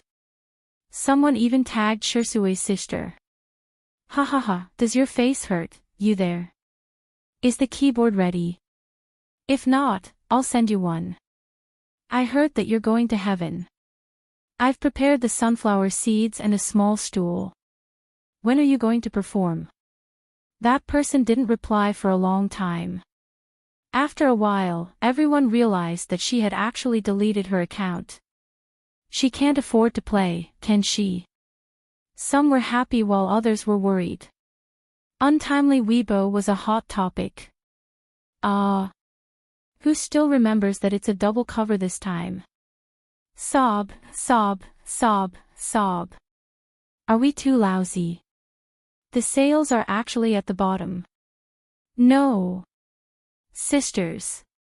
It's been so long, but Shui still hasn't won Sister Yi's heart. He's useless. Oh no, I actually think that makes sense. Chapter 366. In the trending topics, the netizens vividly interpreted the hashtag when I'm ruthless, even the couple I'm dating will be hateful hashtag. Hence, a topic quietly climbed to the bottom of the trending topics on Weibo. When Si Chuanbai saw the hashtag Shuringdi is useless hashtag, his expression was exactly the same as the old man on the subway. In the past, he had predicted that Shui would be on the trending topics and had prepared the corresponding public relations. Recently, the trending topics were getting more and more confusing. Shuringdi is useless. What kind of public relations is this? If it was public relations, others would say, look at Shui and his team, they're guilty. If it wasn't public relations, others would say, TSK, I can't tell that he's so weak at such a young age. The top manager sighed heavily as he looked at his phone. It's too difficult for me. Similarly, Xiangyi's manager, Nan, was in a difficult situation. He had been worried sick that he wouldn't be able to sell his obedient version B. Until he saw the Weibo post about the sales. 59 seconds. 100,000 copies. Did he see wrongly? Before Anand could react, his phone was bombarded with calls from various media outlets and business partners. To put it simply, Xiangyi was on fire. However, the problems that followed were also obvious. An artist didn't just need a manager, they needed a team. Now, although Xiangyi had become the boss of Tomato Entertainment in name, she didn't have a team. With so many things piling up, Anand felt powerless. It was too difficult. I don't deserve it. He even had a feeling of wanting to shrink back. Should I resign? Just as this thought flashed through his mind, his phone rang. When he saw the caller ID, he rubbed his eyes hard before answering the call. Mr. C. Are you looking for me? Si Chuanbai's serious and deep voice came through the receiver. From today onwards, my team and I will be in charge of handling Miss Xiangyi's management business. Really? That's great. In that case, Xiangyi would have the most professional management team. However, his happiness only lasted for 3 seconds before Anan realized something. He drooped his head and asked dejectedly, so am I going to lose my job? Si Chuanbai. You're thinking too much. Anan sobbed. You don't have to comfort me. I understand. I'll pack my luggage now and go to Little Rabbit Farm to raise piglets. I heard that they use science to raise pigs and turn knowledge into reality. In any case, I went to university before. Woo-woo, I should be able to apply, right? Si Chuanbai rubbed his eyebrows. Why was Little Rainbow? What do you mean by raising piglets? I think you want to eat piglets. Sorry, I didn't express myself clearly. My team and I will assist you. Knowing that he would not face the crisis of unemployment, Anan was rejuvenated. He suddenly thought, then, what about Shui? Si Chuanbai said coldly, let him fend for himself. I am now part of Miss Xiangyi's family. Ah. In the kitchen Xiangyi and Shui were busy. Li Jianyu announced Shui's sales volume first. Shui bowed to the camera and said, thank you for your support, everyone. Was made comments, first bow. When it was Xiangyi's turn, Xiangyi stopped washing the vegetables and expressed her gratitude to her fans. More and more people joined in. Second bow. Coincidentally, when Xiangyi turned around, she bumped into Shui. He frowned and looked down at her. One person's idiocy is called idiocy, while a group's idiocy is called happiness. Husband and wife bow to each other. Ceremony complete. Chapter 367. Send him to the bridal chamber and turn off the lights. Wait a minute, isn't Shui impotent? Why don't we crowdfund and send him some pills to nourish his body? Oh, I'm going to laugh myself to death in the comments section sooner or later. There was a sea of joy in the comments section, but the few popular starlets in the entertainment industry were extremely displeased. Some of the fashion and endorsement opportunities that had originally approached them had all gone to Xiangyi. That was how realistic the entertainment industry was. When something was going down, the business world wouldn't even take a second look. When it was popular, the business world would willingly be a spare tire. The starlets would usually fight openly and covertly, but today, they were united against a common enemy and quickly formed a group. The Plastic Sisters flattered each other for a while, and then very tacitly, joined forces to defame Xiangyi.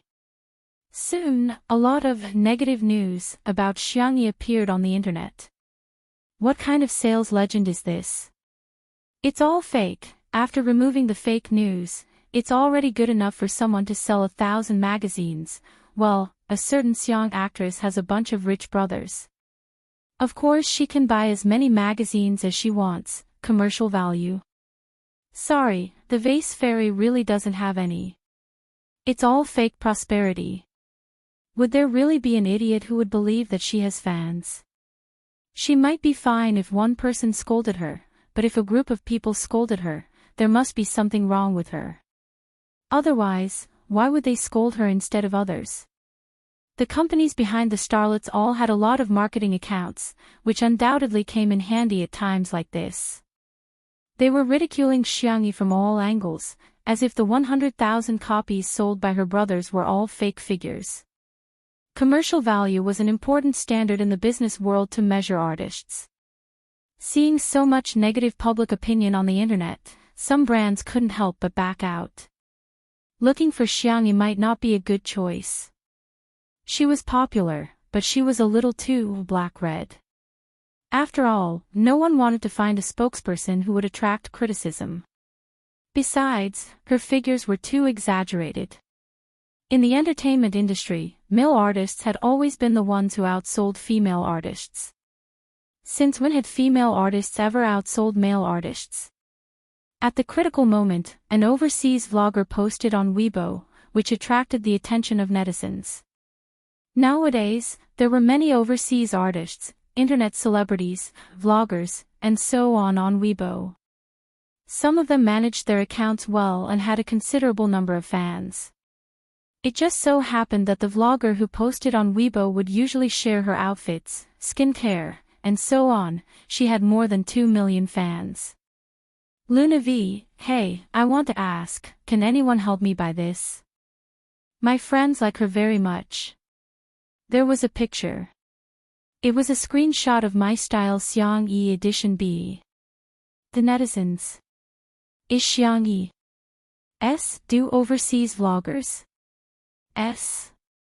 Someone raised a question in Luna's native language. She no, as fans post 1. She, T, her videos, S, as her, S, T, T's, TSDS, T, as to, S. Not only is she the ideal type for men, but she is also the ideal type for women. S4, oh my god, someone bought it for me. I'm so happy. Chapter 368. The netizens were dumbfounded. Aw. Is this real? Usually, we're the ones who get people to buy overseas skincare products and cosmetics.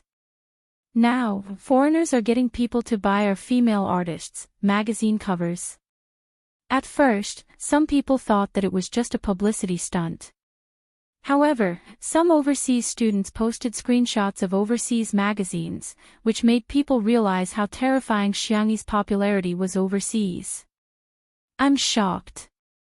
So the Vase Fairy is not only popular, but she's also really popular overseas. There are 200,000 links to each of the 3 editions. Sister Yi's Edition B has been sold out. It's really sold out in seconds. I went to several well-known overseas video websites and found that the number of views on Xiangyi's cooking videos is second only to the videos of our national treasure Panda acting cute. The popular actresses who had teamed up to slander Xiangyi were also confused. How did this happen? Didn't Xiangyi just star in a variety show? How did she become so popular overseas? Those brands who had backed out just now were dying of regret. They hurriedly tried to contact Xiangyi again, only to find that she already had a new management team, gold medal manager Si Chuanbai and his team. The brands were speechless. Isn't he Shengdi's exclusive manager? Why is he in charge of Xiangyi's management business? Si Chuanbai was much colder than Anan. He quickly filtered through and rejected those that were not suitable for him. Those brands beat their chests and stomped their feet, hating themselves for being a step too late and missing out on such a huge business opportunity. The most vicious slap in the face came from a Weibo post that Shui liked. Bideo President V, woo, what lousy magazine is this? It's limited to 1 copy per account. I'm rich. Let me buy it. Do you hear me? Xiang Fang's incompetent and furious post attracted a lot of laughter from the netizens. After Shui liked the post, everyone suddenly understood the main point. There's a limited purchase. And it's limited to 1 copy. A limited purchase meant that no one could buy hundreds or thousands of copies. The rumor of Xiangyi's brothers spending money to boost sales was dispelled. The netizens were in a daze, still in disbelief. Xiangyi, a female artist, had single-handedly surpassed Shui's magazine sales. She had really recorded a variety show. If there were any good works in the future, he didn't dare to think about it. He really didn't dare to think about it. Untimely super topic. Shui, a man who is always on the front line to protect his wife, my first reaction is that I've eaten candy. My second reaction is that Shui likes her, sob, me too. I feel like my daughter hasn't been enlightened yet. I'm looking forward to her growing up, but I don't want her to grow up at the same time. Her mother fans are so worried, the manner. When lunch was served, Jiang stared blankly at the sumptuous lunch. Did elder sister do all this? Amazing. Jiang praised generously. Jiang, call me auntie, said Zhong Yi. Jiang shook her head and said, no, it's sister. The beautiful ones are all big sisters. Xiangyi had always been very tolerant towards her cubs. She pushed a cup of freshly squeezed strawberry milk over, her eyes gentle and calm. Jiang took a sip and squinted her eyes blissfully. After a few seconds, she sighed like an adult and said, when will I grow up? Madame Xiang asked, Jiang, what do you want to be when you grow up? Jiang exclaimed, I want to marry Sister Yi. Everyone at the table burst into laughter. Shi Sui was the only one who raised his eyebrows. Children are such creatures. They're really annoying.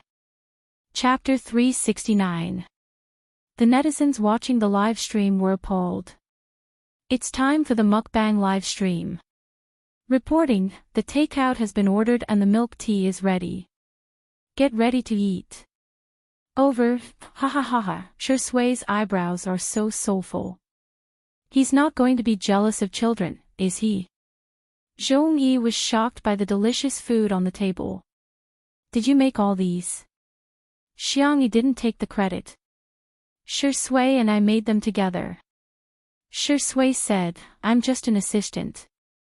A look of surprise flashed past Zhong Yi's eyes. As far as she knew, Shi Sui was the type of person who would rather not eat than cook, yet, she's willing to cook. Madame Xiang praised, our dear Tutu's culinary skills are really getting better and better. Xiang Yin humphed and said, that's all. Madame Xiang, if you didn't eat the most, I would have believed your nonsense. As for Xiao Naofu and little Shiji, they also had their own lunches. Little Shiji, who had only eaten dog food before, barked and buried its face into the bowl of food for the first time. Xiao Naofu, on the other hand, turned into a little kitten and ignored its own food to squeeze into little Shiji's bowl. Little Shiji looked at it in bewilderment. Woof. Xiao Naofu barked at it fiercely, woof. I'm going to eat your food, you mutt. Little Shiji hesitated for a few seconds and quietly retreated. It even pushed its bowl towards Xiao Naofu, seemingly hinting for it to eat more. Xiao Naofu initially thought that little Shiji was trying to lure it away from its territory so that it could steal its luxurious seafood rice. To its surprise, little Shiji lay on the ground obediently and watched it eat innocently with watery black eyes. It seemed that it was planning to wait for Xiao Naofu to have its fill before starting. Xiao Naofu suddenly felt that the rice in its bowl was no longer fragrant. What are you looking at? Xiao Naofu was immature and was equivalent to a human child. It bullied little Shiji because it felt that little Shiji had stolen Xiangyi's love. If little Shiji was a bully, it would definitely fight little Shiji to the death. However, little Shiji wasn't. Xiao Naofu felt like it had punched cotton. It stared at little Shiji for a few seconds before reluctantly pushing the bowl back. It even picked up a prawn from its bowl and placed it in little Shiji's bowl. Meow. This ho-ho only gave you a prawn because you're too thin and weak. In the next second, little Shiji pressed it onto the ground and began licking Xiao Naofu's head happily. Meow, meow, meow. Xiao Naofu, your mother, don't come over. Stupid woman, save me. Save me. As an internet celebrity cat, Xiao Naofu had its own cameraman and a separate live broadcast room. The netizens inside were all cute and doting, and the style was very harmonious. Xiao Naofu is so pretentious, our Xiao Naofu has grown up, I'm glad. Little Shiji is so domineering. I'm done, cat videos. So embarrassing, I'm too embarrassed to watch. Xiao Naofu struggled to break free from little Shiji's shackles and jumped into Xiangyi's arms, feeling extremely aggrieved. Meow, woo-woo, that annoying mutt licked my fur until it was wet. Xiangyi put down her chopsticks and coaxed it gently. When Xiang Yin saw this scene, he frowned and said with a menacing expression, "Don't worry. Just eat, why are you hugging it?" Xiao Naofu was so frightened that it shrank into Xiangyi's arms. Some netizens commented, I feel like old Mr. Xiang doesn't hate cats but Xiangyi. Chapter 370. This comment gained the approval of many people. Yeah, cats are so adorable. Would anyone hate cats? To be honest, old Mr. Xiang has 4 grandsons, why would he fancy one granddaughter? In ancient times, Xiangyi wouldn't even be listed in the genealogy. Did you guys just realize? I could tell long ago that Xiang Yi's grandfather has been pulling a long face towards the vase fairy. He obviously doesn't like her. As soon as those comments were posted, they were rebutted by Xiangyi's fans. TSK, you guys found out again. What's wrong with the person who mentioned the genealogy? Times have changed, you've forgotten about it early in the morning. It's just a sentence, yet you're imagining so much. Some people really have nothing better to do. It's not like it's written all over your face. There was a strong smell of gunpowder in the comments.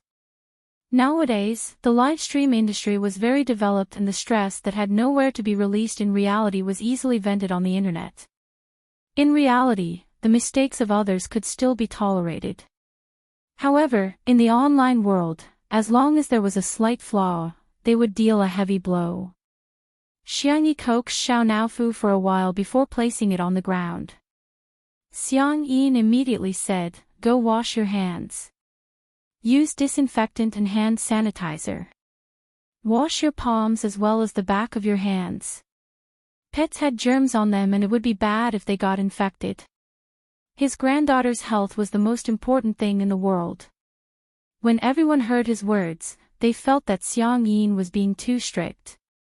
Got it, Grandpa. Xiangyi obediently went to wash her hands. After washing up, she picked up her chopsticks and ate 2 mouthfuls of food. Xiang Yin began to nitpick again. Tie your hair up. It's covering your eyes. Xiangyi had her hair tied up in a bun, but she left her fringe slightly long because she hadn't cut it in a while. It can't be tied up. She gestured to the length and suddenly found a small hair clip to clip her fringe up, revealing her fair and smooth head. There was a trace of satisfaction in Xiang Yin's eyes. Yes, my granddaughter looks the best when her hair is tied up. In the live stream, Xiang Yin's grandfather is so fierce. I'm shivering in front of the screen. It's true that he hates her. Otherwise, he wouldn't be so picky. Why does it feel so real? My mom also likes to let me comb my hair up to reveal my forehead. However, even though some people were cursing, they were watching with more enthusiasm than anyone else. After the meal, Zhongyi and Zhangjiang had the habit of taking an afternoon nap, but when Zhangjiang heard that Xiang Yin was going to make malt candy, she skipped her afternoon nap and instead scurried over to Xiang Yin's side to watch him. Little Rabbit Farm had sent some half-finished products over. The old man sat in the pavilion, leisurely boiling maltose in a small pot. A gentle breeze blew past, and the flowers by the pavilion fell. The green hills in the distance were faintly discernible. In the courtyard, a few ducks passed by the pond. The scene was beautiful and poetic. There were fewer bullet screen comments in the live broadcast room. Everyone was enjoying the tranquility and warmth of the moment. The old master's movements were skillful and it was obvious that he had done this many times in the past. He used a slender piece of wood chopped from bamboo to boil a round maltose candy. It looked like a lollipop and handed it to Zhangjiang. Baby, take it. Thank you, Grandpa. Zhangjiang hugged the maltose candy happily and licked it. It was sweet and warm. She said incoherently, yummy. When the netizens saw this scene, they were a little envious. Xiang Yin is so nice, some haters sneered, even his biological granddaughter doesn't receive such treatment. Seems like someone is really annoying. However, Xiang Yin hummed a tune and took out a new piece of wood. He spun it, and the maltose candy in his hand grew larger and larger. The netizens began to feel that something was amiss. Chapter 371. The bright, light yellow maltose candy was emitting steam. Gradually, the candy ball in Xiang Yin's hand became several times larger than the one he gave to Jiang just now. Xiang Yin picked it up and looked at it, but he still felt that it wasn't enough. Hence, he put it in the pot and spun it a few more times. This is for Jiang, right? Jiang is so cute, it's normal for her to be popular with elders. As soon as the pop-up comments appeared, Xiang Yin held the maltose candy and yelled, "Old woman! Have some candy!" Madame Xiang and Xiangyi were drinking flower tea in front of the French window. Hearing his words, they smirked and said, "This old man's voice is too loud." The netizens were dumbfounded. They were caught off guard by their public display of affection. Madame Xiang tucked her hair behind her ears and walked towards Xiang Yin. After tasting it, she said, "It tastes all right, but it's old and sticky." Xiang Yin pretended to be angry and barked, "Nonsense. You're not old at all." Jiang chimed in, "Yes. Grandma is not old at all." All women like to hear such things, and Madame Xiang was no exception. She was all smiles. After eating half of it, she got sick of it and stuffed it into Xiang Yin's hands. Xiang Yin had been with her for many years and they could read each other's minds. Hence, he calmly ate the rest. The pop-up comments in the live stream changed abruptly. "Oh my God, Grandpa and Grandma are so sweet. You can only be the king of dogs if you eat the best of the best. Damn it, I'm so jealous." Everyone was moved by the sweetness of Xiang Yin's and Grandma's love, and some even commented that Xiangyi was too miserable. At first glance, that was indeed the case. Jiang and Xiang Yin both had candy, but she was still drinking flower tea all by herself. Without comparison, there would be no harm. Her fans felt a little sorry for her, but the haters were unscrupulous as they mocked her. Some people are just born to be detestable. I can't help it. If I were Xiang Yin, I wouldn't like her either. She's too pretentious. Up to now, the vase fairy has a perfect persona in Two Under One Roof. It would be strange if she wasn't acting. Just as the haters were criticizing Xiangyi, someone discovered that Xiang Yin was still silently brewing maltose candy. This time, the candy balls were even bigger. Not only was it big, but he also continuously molded it into shape. Not long after, a round, bunny-shaped maltose candy appeared in his palm. The old man looked at it and felt that it was not enough, so he continued to carve it carefully with a bamboo stick. After a long while, the old man was finally satisfied. The camera gave a close-up. It was a lifelike little rabbit, cute and delicate. Rabbit. It can't be that coincidental. The next moment, the old man's loud and clear voice resounded in the courtyard. "Good, rabbit. The netizens were speechless. Earphone fans were almost deafened. "Grandpa, your voice almost sent me away. Did I hear that right?" The old master called her little bunny. Under everyone's incredulous eyes, Xiangyi walked briskly into the pavilion. "Grandpa," Xiang Yi said softly, "is this for me?" The old man had a sullen expression on his face, as if he wasn't the one who had called her good tutu just now. He handed the tutu maltose candy to Xiangyi and said coldly, "Eat this." Xiangyi grinned widely, revealing her dimples. "Grandpa, you're so nice, you're the best grandpa in the world." Sweet words. The old man sneered in disdain, but the corners of his mouth curled up uncontrollably. "Is it enough? If it's not enough, there's more. I'll make you a supersized one." The netizens thought, you call this annoying? He's obviously doting on her. Chapter 372. Xiang Yi's voice was gentle as she sat on the stool next to Jiang Jiang and ate her candy obediently. It's enough. The two of them were eating candy at the same frequency and were so adorable that his heart was about to melt.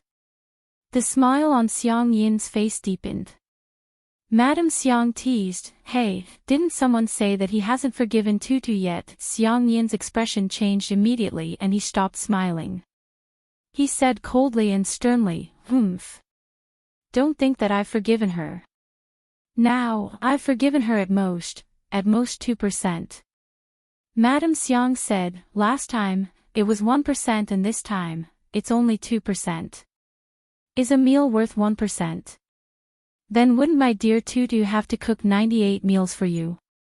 Old man, you're just trying to cheat her out of her food."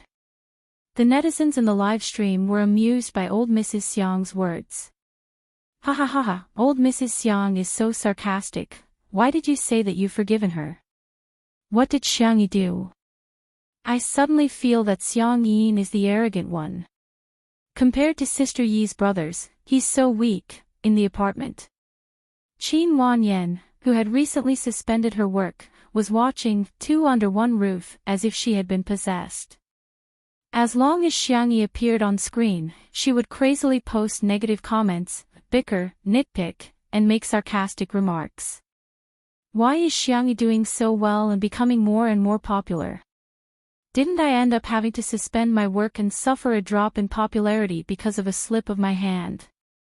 Hearing Xiang Yin mention the word forgiven, she sneered and opened the private chat box of a certain marketing account, in the court in Nanjing. Today's court hearing was being live-streamed on the court hearing website. Qiao Wan, who was also known as Guardian of the Best Xiang Yi in the world, on Weibo, was seated in the gallery, so nervous that her palms were sweating. The judge announced that the court was in session and the live stream began. In an instant, many people swarmed into the live stream. When they saw Sanction, who was sitting at the plaintiff's defense lawyer's seat, the comments section suddenly became lively.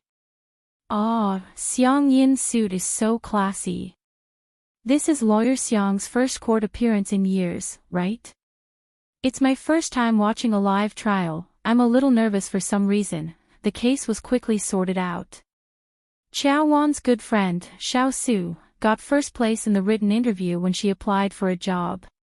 However, the company hired a boy who ranked lower than her because this position was more suitable for boys. The lawyer hired by the defendant's company was also very good. The first thing he did was to change the concept of the case. His style of defense was very eloquent and infectious. He avoided the important points and dwelled on the trivial. He did not mention the gender issue at all.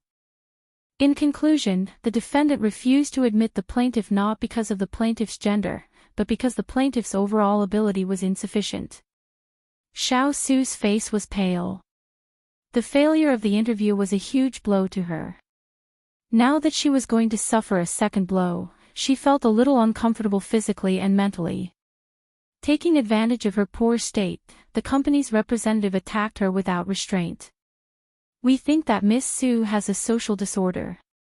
As we all know, a serious social disorder is a psychological illness. Our position is really not suitable for her. In the live stream, some people felt that what they said made sense. That's right. How could they hire a ticking time bomb into the company? Getting first place in the written interview doesn't mean anything. Maybe she has high scores but low abilities. To be honest, this position is indeed not suitable for a girl. Given her age, she's going to get married and have children in 2 years. Who's going to bear the company's losses? Chapter 373. While the group of people were having a heated discussion, Sanction raised his eyebrows slightly in reality. "Are you done?" The man's voice was thin, cold, and low, and it exuded a powerful aura.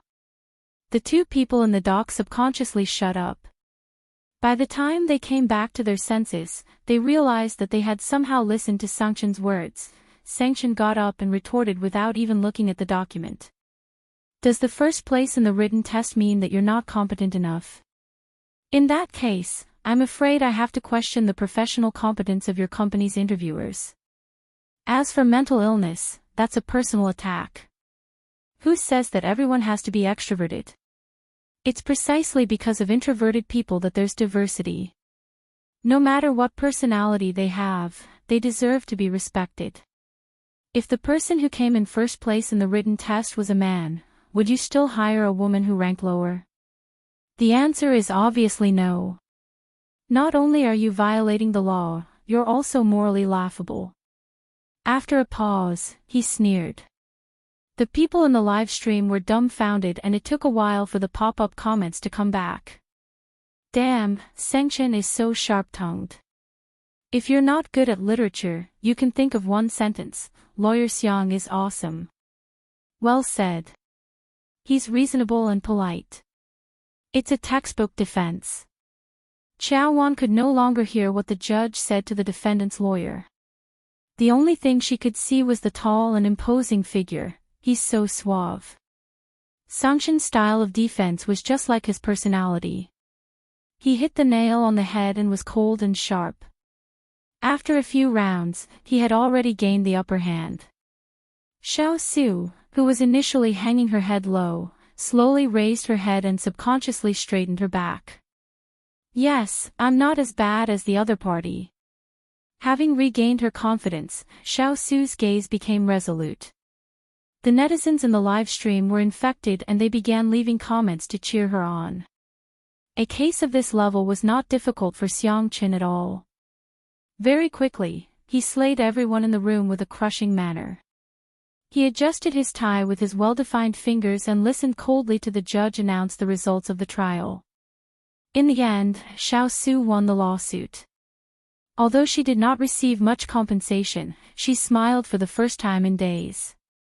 Lawyer Xiang, thank you. Xiao Su sniffled and continued, and you, Wan, thank you for helping me so much. Qiao Wan quickly waved her hands and said, No, I didn't do anything. It's all thanks to Lawyer Xiang. Sengchen replied calmly, You're welcome. The three of them left the courthouse and were immediately surrounded by local reporters. Other than a reporter from a legal program, the rest of the reporters were there because of Sangchen's popularity. Reporters from programs such as anti-mediation, matchmaking, and so on all came to join in the fun. Lawyer Xiang, will you take the path of a public interest lawyer in the future? Mr. Xiang, are you interested in joining our dating show? Are you a feminist? What do you think of the sentence, I'm sorry for being born a woman, on the internet? Sengchen was expressionless. He had no intention of cooperating with them at all.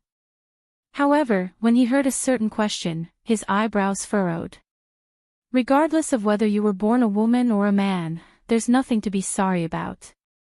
There's no need to differentiate between men and women in this world, because too many people don't understand the concept of equal rights between men and women. He had a cold aura and his facial features were profound. His speech affected everyone until Qiao Wan accidentally blurted out. Brother Dumao is so handsome. Sangchen's expression gradually stiffened. Chapter 374. Qiao Wan's eyes gradually widened in horror. Why don't I think before I speak? A reporter got the joke and burst into laughter. Smog is Sameo Gu, Hades is brother Sanmao, Dr. Xiang is brother Ermao, and Lawyer Xiang is brother Dumao. It doesn't seem like there's anything wrong with that. The group of people was about to laugh when they saw Sangchen's cold and handsome face. He raised his eyebrows slightly. Is it that funny? Everyone. It's not funny at all. The reporters gradually dispersed. After thanking Sengchen again, Xiao Su got ready to take the subway. Qiao Wan grabbed her wrist and tried to leave with her, but Xiao Su pried her fingers off one by one. Sister, take care and come back alive. Qiao Wan. At the stairs, only Sengchen and Qiao Wan were left. Sengchen sneered. Brother Dumao. Xiao Wan trembled in fear. This nickname isn't derogatory. Only people who really like Sister Yi would call you brothers that. Ha. The man chuckled coldly and slowly adjusted his sleeves. Xiao Wan felt a chill down her spine. She felt that Sanction was like the villain in a movie at this moment. She had a strong desire to live. Lawyer Xiang, I've snatched Sister Yi's magazine. Sanction paused in his actions. He was a step too slow when the competition started just now and didn't manage to snatch a single copy. Instead, Xiao Wan successfully snatched the cover of Xiang Yi's edition with her fast hand speed. Lawyer Xiang, look, this photo of Sister Yi looks so much like the little princess. This photo of Shi Yingdi hugging her makes her waist look so slender. And this photo of the two of them holding hands. Mothif * Kurs are so satisfied. Oh, this is so untimely. Xiao Wan scrolled through the photos and explained in real time. However, she felt an inexplicable chill. She looked up and realized that Sanction was staring at Shi Sui's hands. His deep eyes narrowed dangerously, and he looked like he wanted to chop off Shi Sui's hands.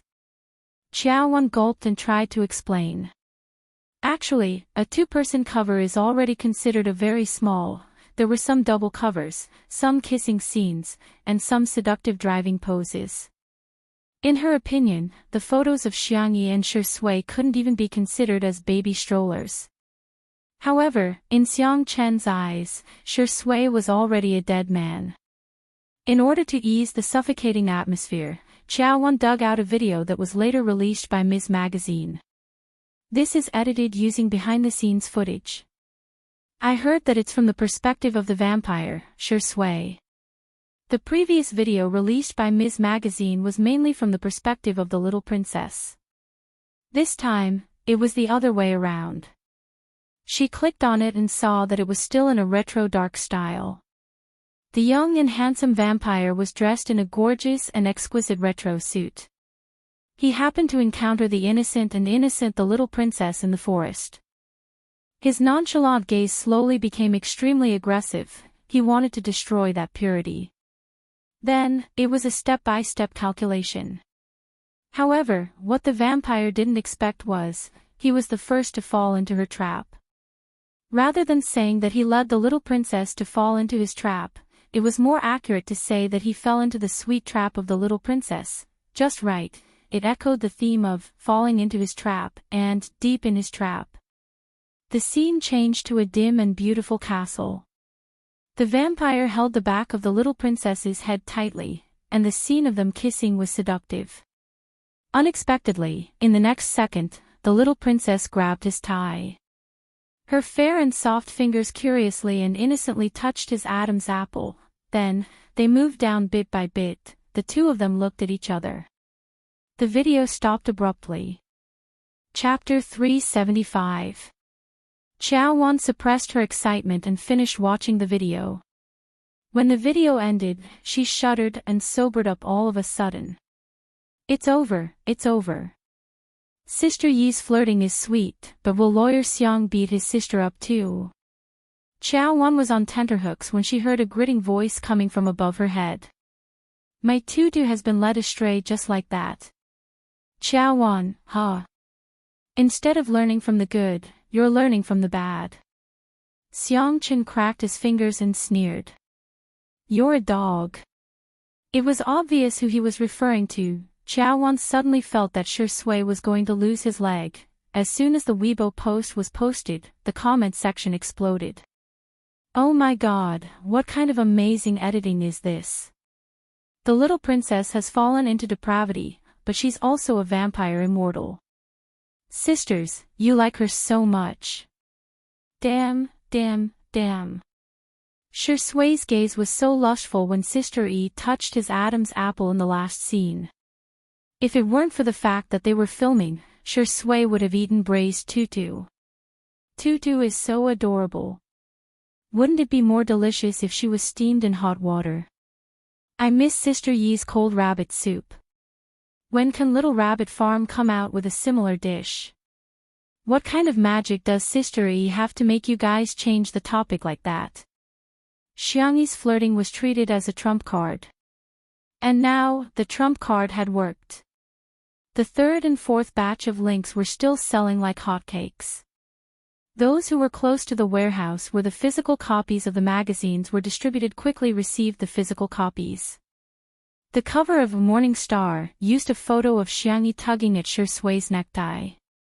Their gazes met, and there was a clash of provocation and abstinence, as well as a clash of seduction and depravity. The atmosphere was full of storytelling. In the interview, other than the usual questions, there were also the two people's understanding of the story. Xiangyi, it's a very romantic story. I think both the little princess and the vampire are very lonely. They don't have any good friends, so they are attracted to each other. Although the shooting style uses dark elements, I think the vampire is very gentle, he didn't hurt anyone. Shui, I think Sister E is right. It was more like redemption than depravity. On the surface, it was the vampire who had trapped the little princess. In fact, the little princess had also trapped the vampire. However, both parties were willing to do so. The little princess was like a star to him. The fans of the untimely couple were completely intoxicated by it. I don't care, I don't care. I've already replaced Sister E with Shui Xingxing. Ha ha ha, I think Sister Yi's understanding is a fairy tale, while Shui's understanding is a love story. I'm different. I can imagine the 100,000 word content that's not allowed to be described on QQ. Sob sob sob, don't spout nonsense. Xiangyi is still a child, what if she sees this? By 7:00 in the evening, MS's Weibo post had been reposted more than 100,000 times and liked hundreds of thousands of times. In a sense, untimely couple had really stepped out of the entertainment circle and entered the public eye. The number of fans who were in favor of the couple also increased rapidly. Just as everyone was in harmony, a certain marketing account released a video titled "Interview with Xiangyi's Ex-Fiancé." Countless people were puzzled. After clicking on it, they realized that the main character of the video was a greasy man in his 30s. Xiangyi is a big star now. She's the one. Ha ha ha, she was the one who chased me back then and insisted on eloping with me. Chapter 376. Of course I didn't get together with her. How could I possibly fancy a woman like her? The man in the video had facial features that could barely be considered handsome, but his words were disrespectful to women, and he would often talk about life principles. He even bragged about how big his internet celebrity company was. It was a vivid interpretation of a phrase, he was old and cunning. Spacey Tutu, Xiangyi's fans, who had just seen the video, were enraged. Sister E eloped with you. Dream on. This man. I'm so embarrassed that I've dug my toes out of 3 rooms and a living room. Spreading rumors requires a lot of effort, but refuting them requires a lot of effort. There must be a bottom line even when it comes to creating hype, okay? However, the male lead of the video had probably tasted the sweetness brought about by the popularity of the video, as he soon released a second video. At that time, we had already met each other's parents. Of course, I didn't fancy her. But she pestered me too much and insisted that I marry her, but her family didn't agree. In order to see me, she even climbed over the wall at home. Oh, yes, for my sake, she even made her grandmother faint from anger and sent her grandfather to the hospital. There's nothing I can do about it, I'm just the kind of person that young girls like. The man continued to expose the video. This time, he was obviously much more experienced. Behind him was the logo of his internet celebrity company. As he spoke, he showed everyone the chat history between him and Xiangyi. Just as he said, the Xiangyi in the chat history showed a strong desire to get married, and frantically expressed her love for the man. She even said that she was willing to bear his children after marriage and be a full-time housewife. The strong contrast made the netizens dumbfounded. This was simply a case of a goddess becoming a bootlicker. The old fans tried their best to explain that this must have happened during the period of amnesia. However, many fans who had just fallen into the trap expressed that they couldn't accept such a side of Xiangyi. There were even several famous bloggers with millions of fans who posted condemnation. The value of a woman definitely doesn't revolve around cooking in the kitchen, let alone being a fertility machine. At Xiangyi V, I hate your persona and despise your worldview. I'm so angry. It's precisely because there are women like Xiangyi that men look down on women. How many seniors have spent countless efforts to tear off the labels on women? Now, you are putting labels on women one by one and putting shackles on them. Filial piety is the most important of all virtues, and Xiangyi is a real unfilial daughter. Filial piety is a traditional virtue in our country. If celebrities can't do it, then wouldn't they be setting an example for their fans to be unfilial? I call for a boycott of Xiangyi. Boycott, 2 under 1 roof. Qin Wanyan spent a large sum of money to bribe those bloggers. When she saw countless netizens scolding Xiangyi, she instantly felt that her money was well spent. As for the man who broke the news, she was the one who first found a gossip media outlet and claimed that Xiangyi was not as innocent and naive as the netizens thought. On the contrary, she had a dark history of eloping. That gossip media outlet was like a fly that had smelled rotten meat as they found the informant. Coincidentally, the informant also wanted to ride on the hype. Hence, both parties hit it off and came up with a huge piece of news. Brother Axayan, do you have Xiangyi's contact number? We can record a conversation between you and her. It'll definitely go viral, the person in charge of the gossip media outlet suggested. With a look of guilt in his eyes, Axayan said stubbornly, her number has already been changed. What about her family? How many brothers, or grandparents? I'm taking a leave of absence. I'll make up for it tomorrow. Good night equals W, smiley face. Chapter 377. Axayan said vaguely, her brothers are all very busy. Even if I call them, they might not answer me. In fact, he didn't even have the contact information of Sangchen and the others. There was actually nothing between Axayan and Xiangyi. At that time, Xiangyi was just eager to get rid of the Xiang family. After all, he was a man in his 30s and she couldn't hide her intentions from him at all. Besides, it wasn't that he didn't fancy Xiangyi, but rather, the Xiang family didn't fancy him at all. However, Axayan felt that it wouldn't be a big deal to make use of some dramatic plots. Anyway, the hype would bring about popularity.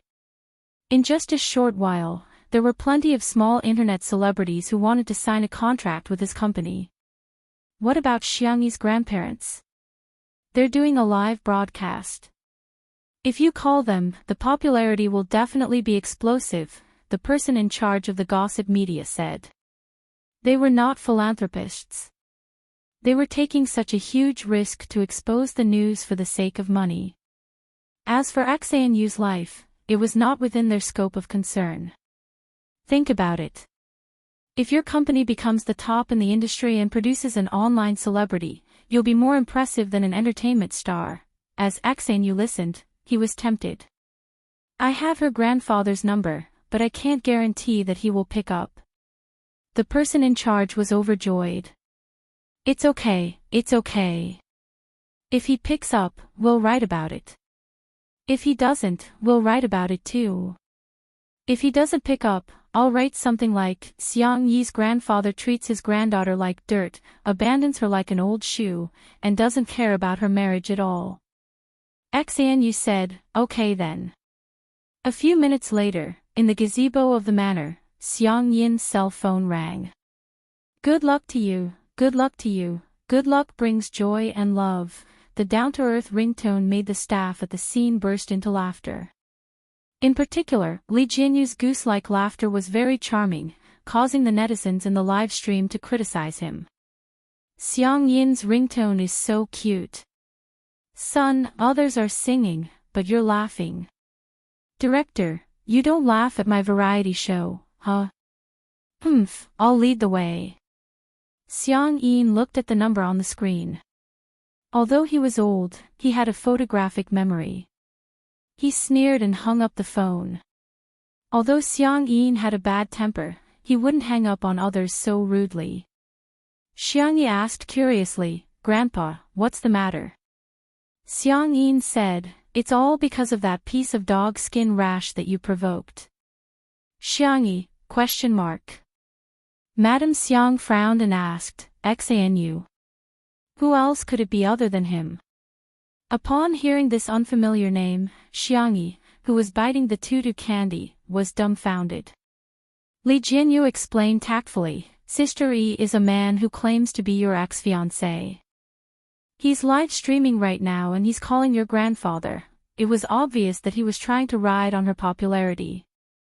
Two Under One Roof was currently a live broadcast program with a stable viewership of more than a few million people. It was extremely influential. Xanu's move was too disgusting. He was obviously trying to ride on the popularity of Xiang Yi and the show. While they were talking, Xanu called again. Xiang Yin was furious. "Why did you block his number?" After pondering for a moment, Madame Xiang said, "Give me your cell phone." Xiang Yi's grandfather was puzzled, but out of the habit of loving his wife for many years, his hand reacted before his brain could as he handed the phone to her. Old Mrs. Xiang pressed the answer button and said gracefully and composedly, "Mr. Xan, what can I do for you?"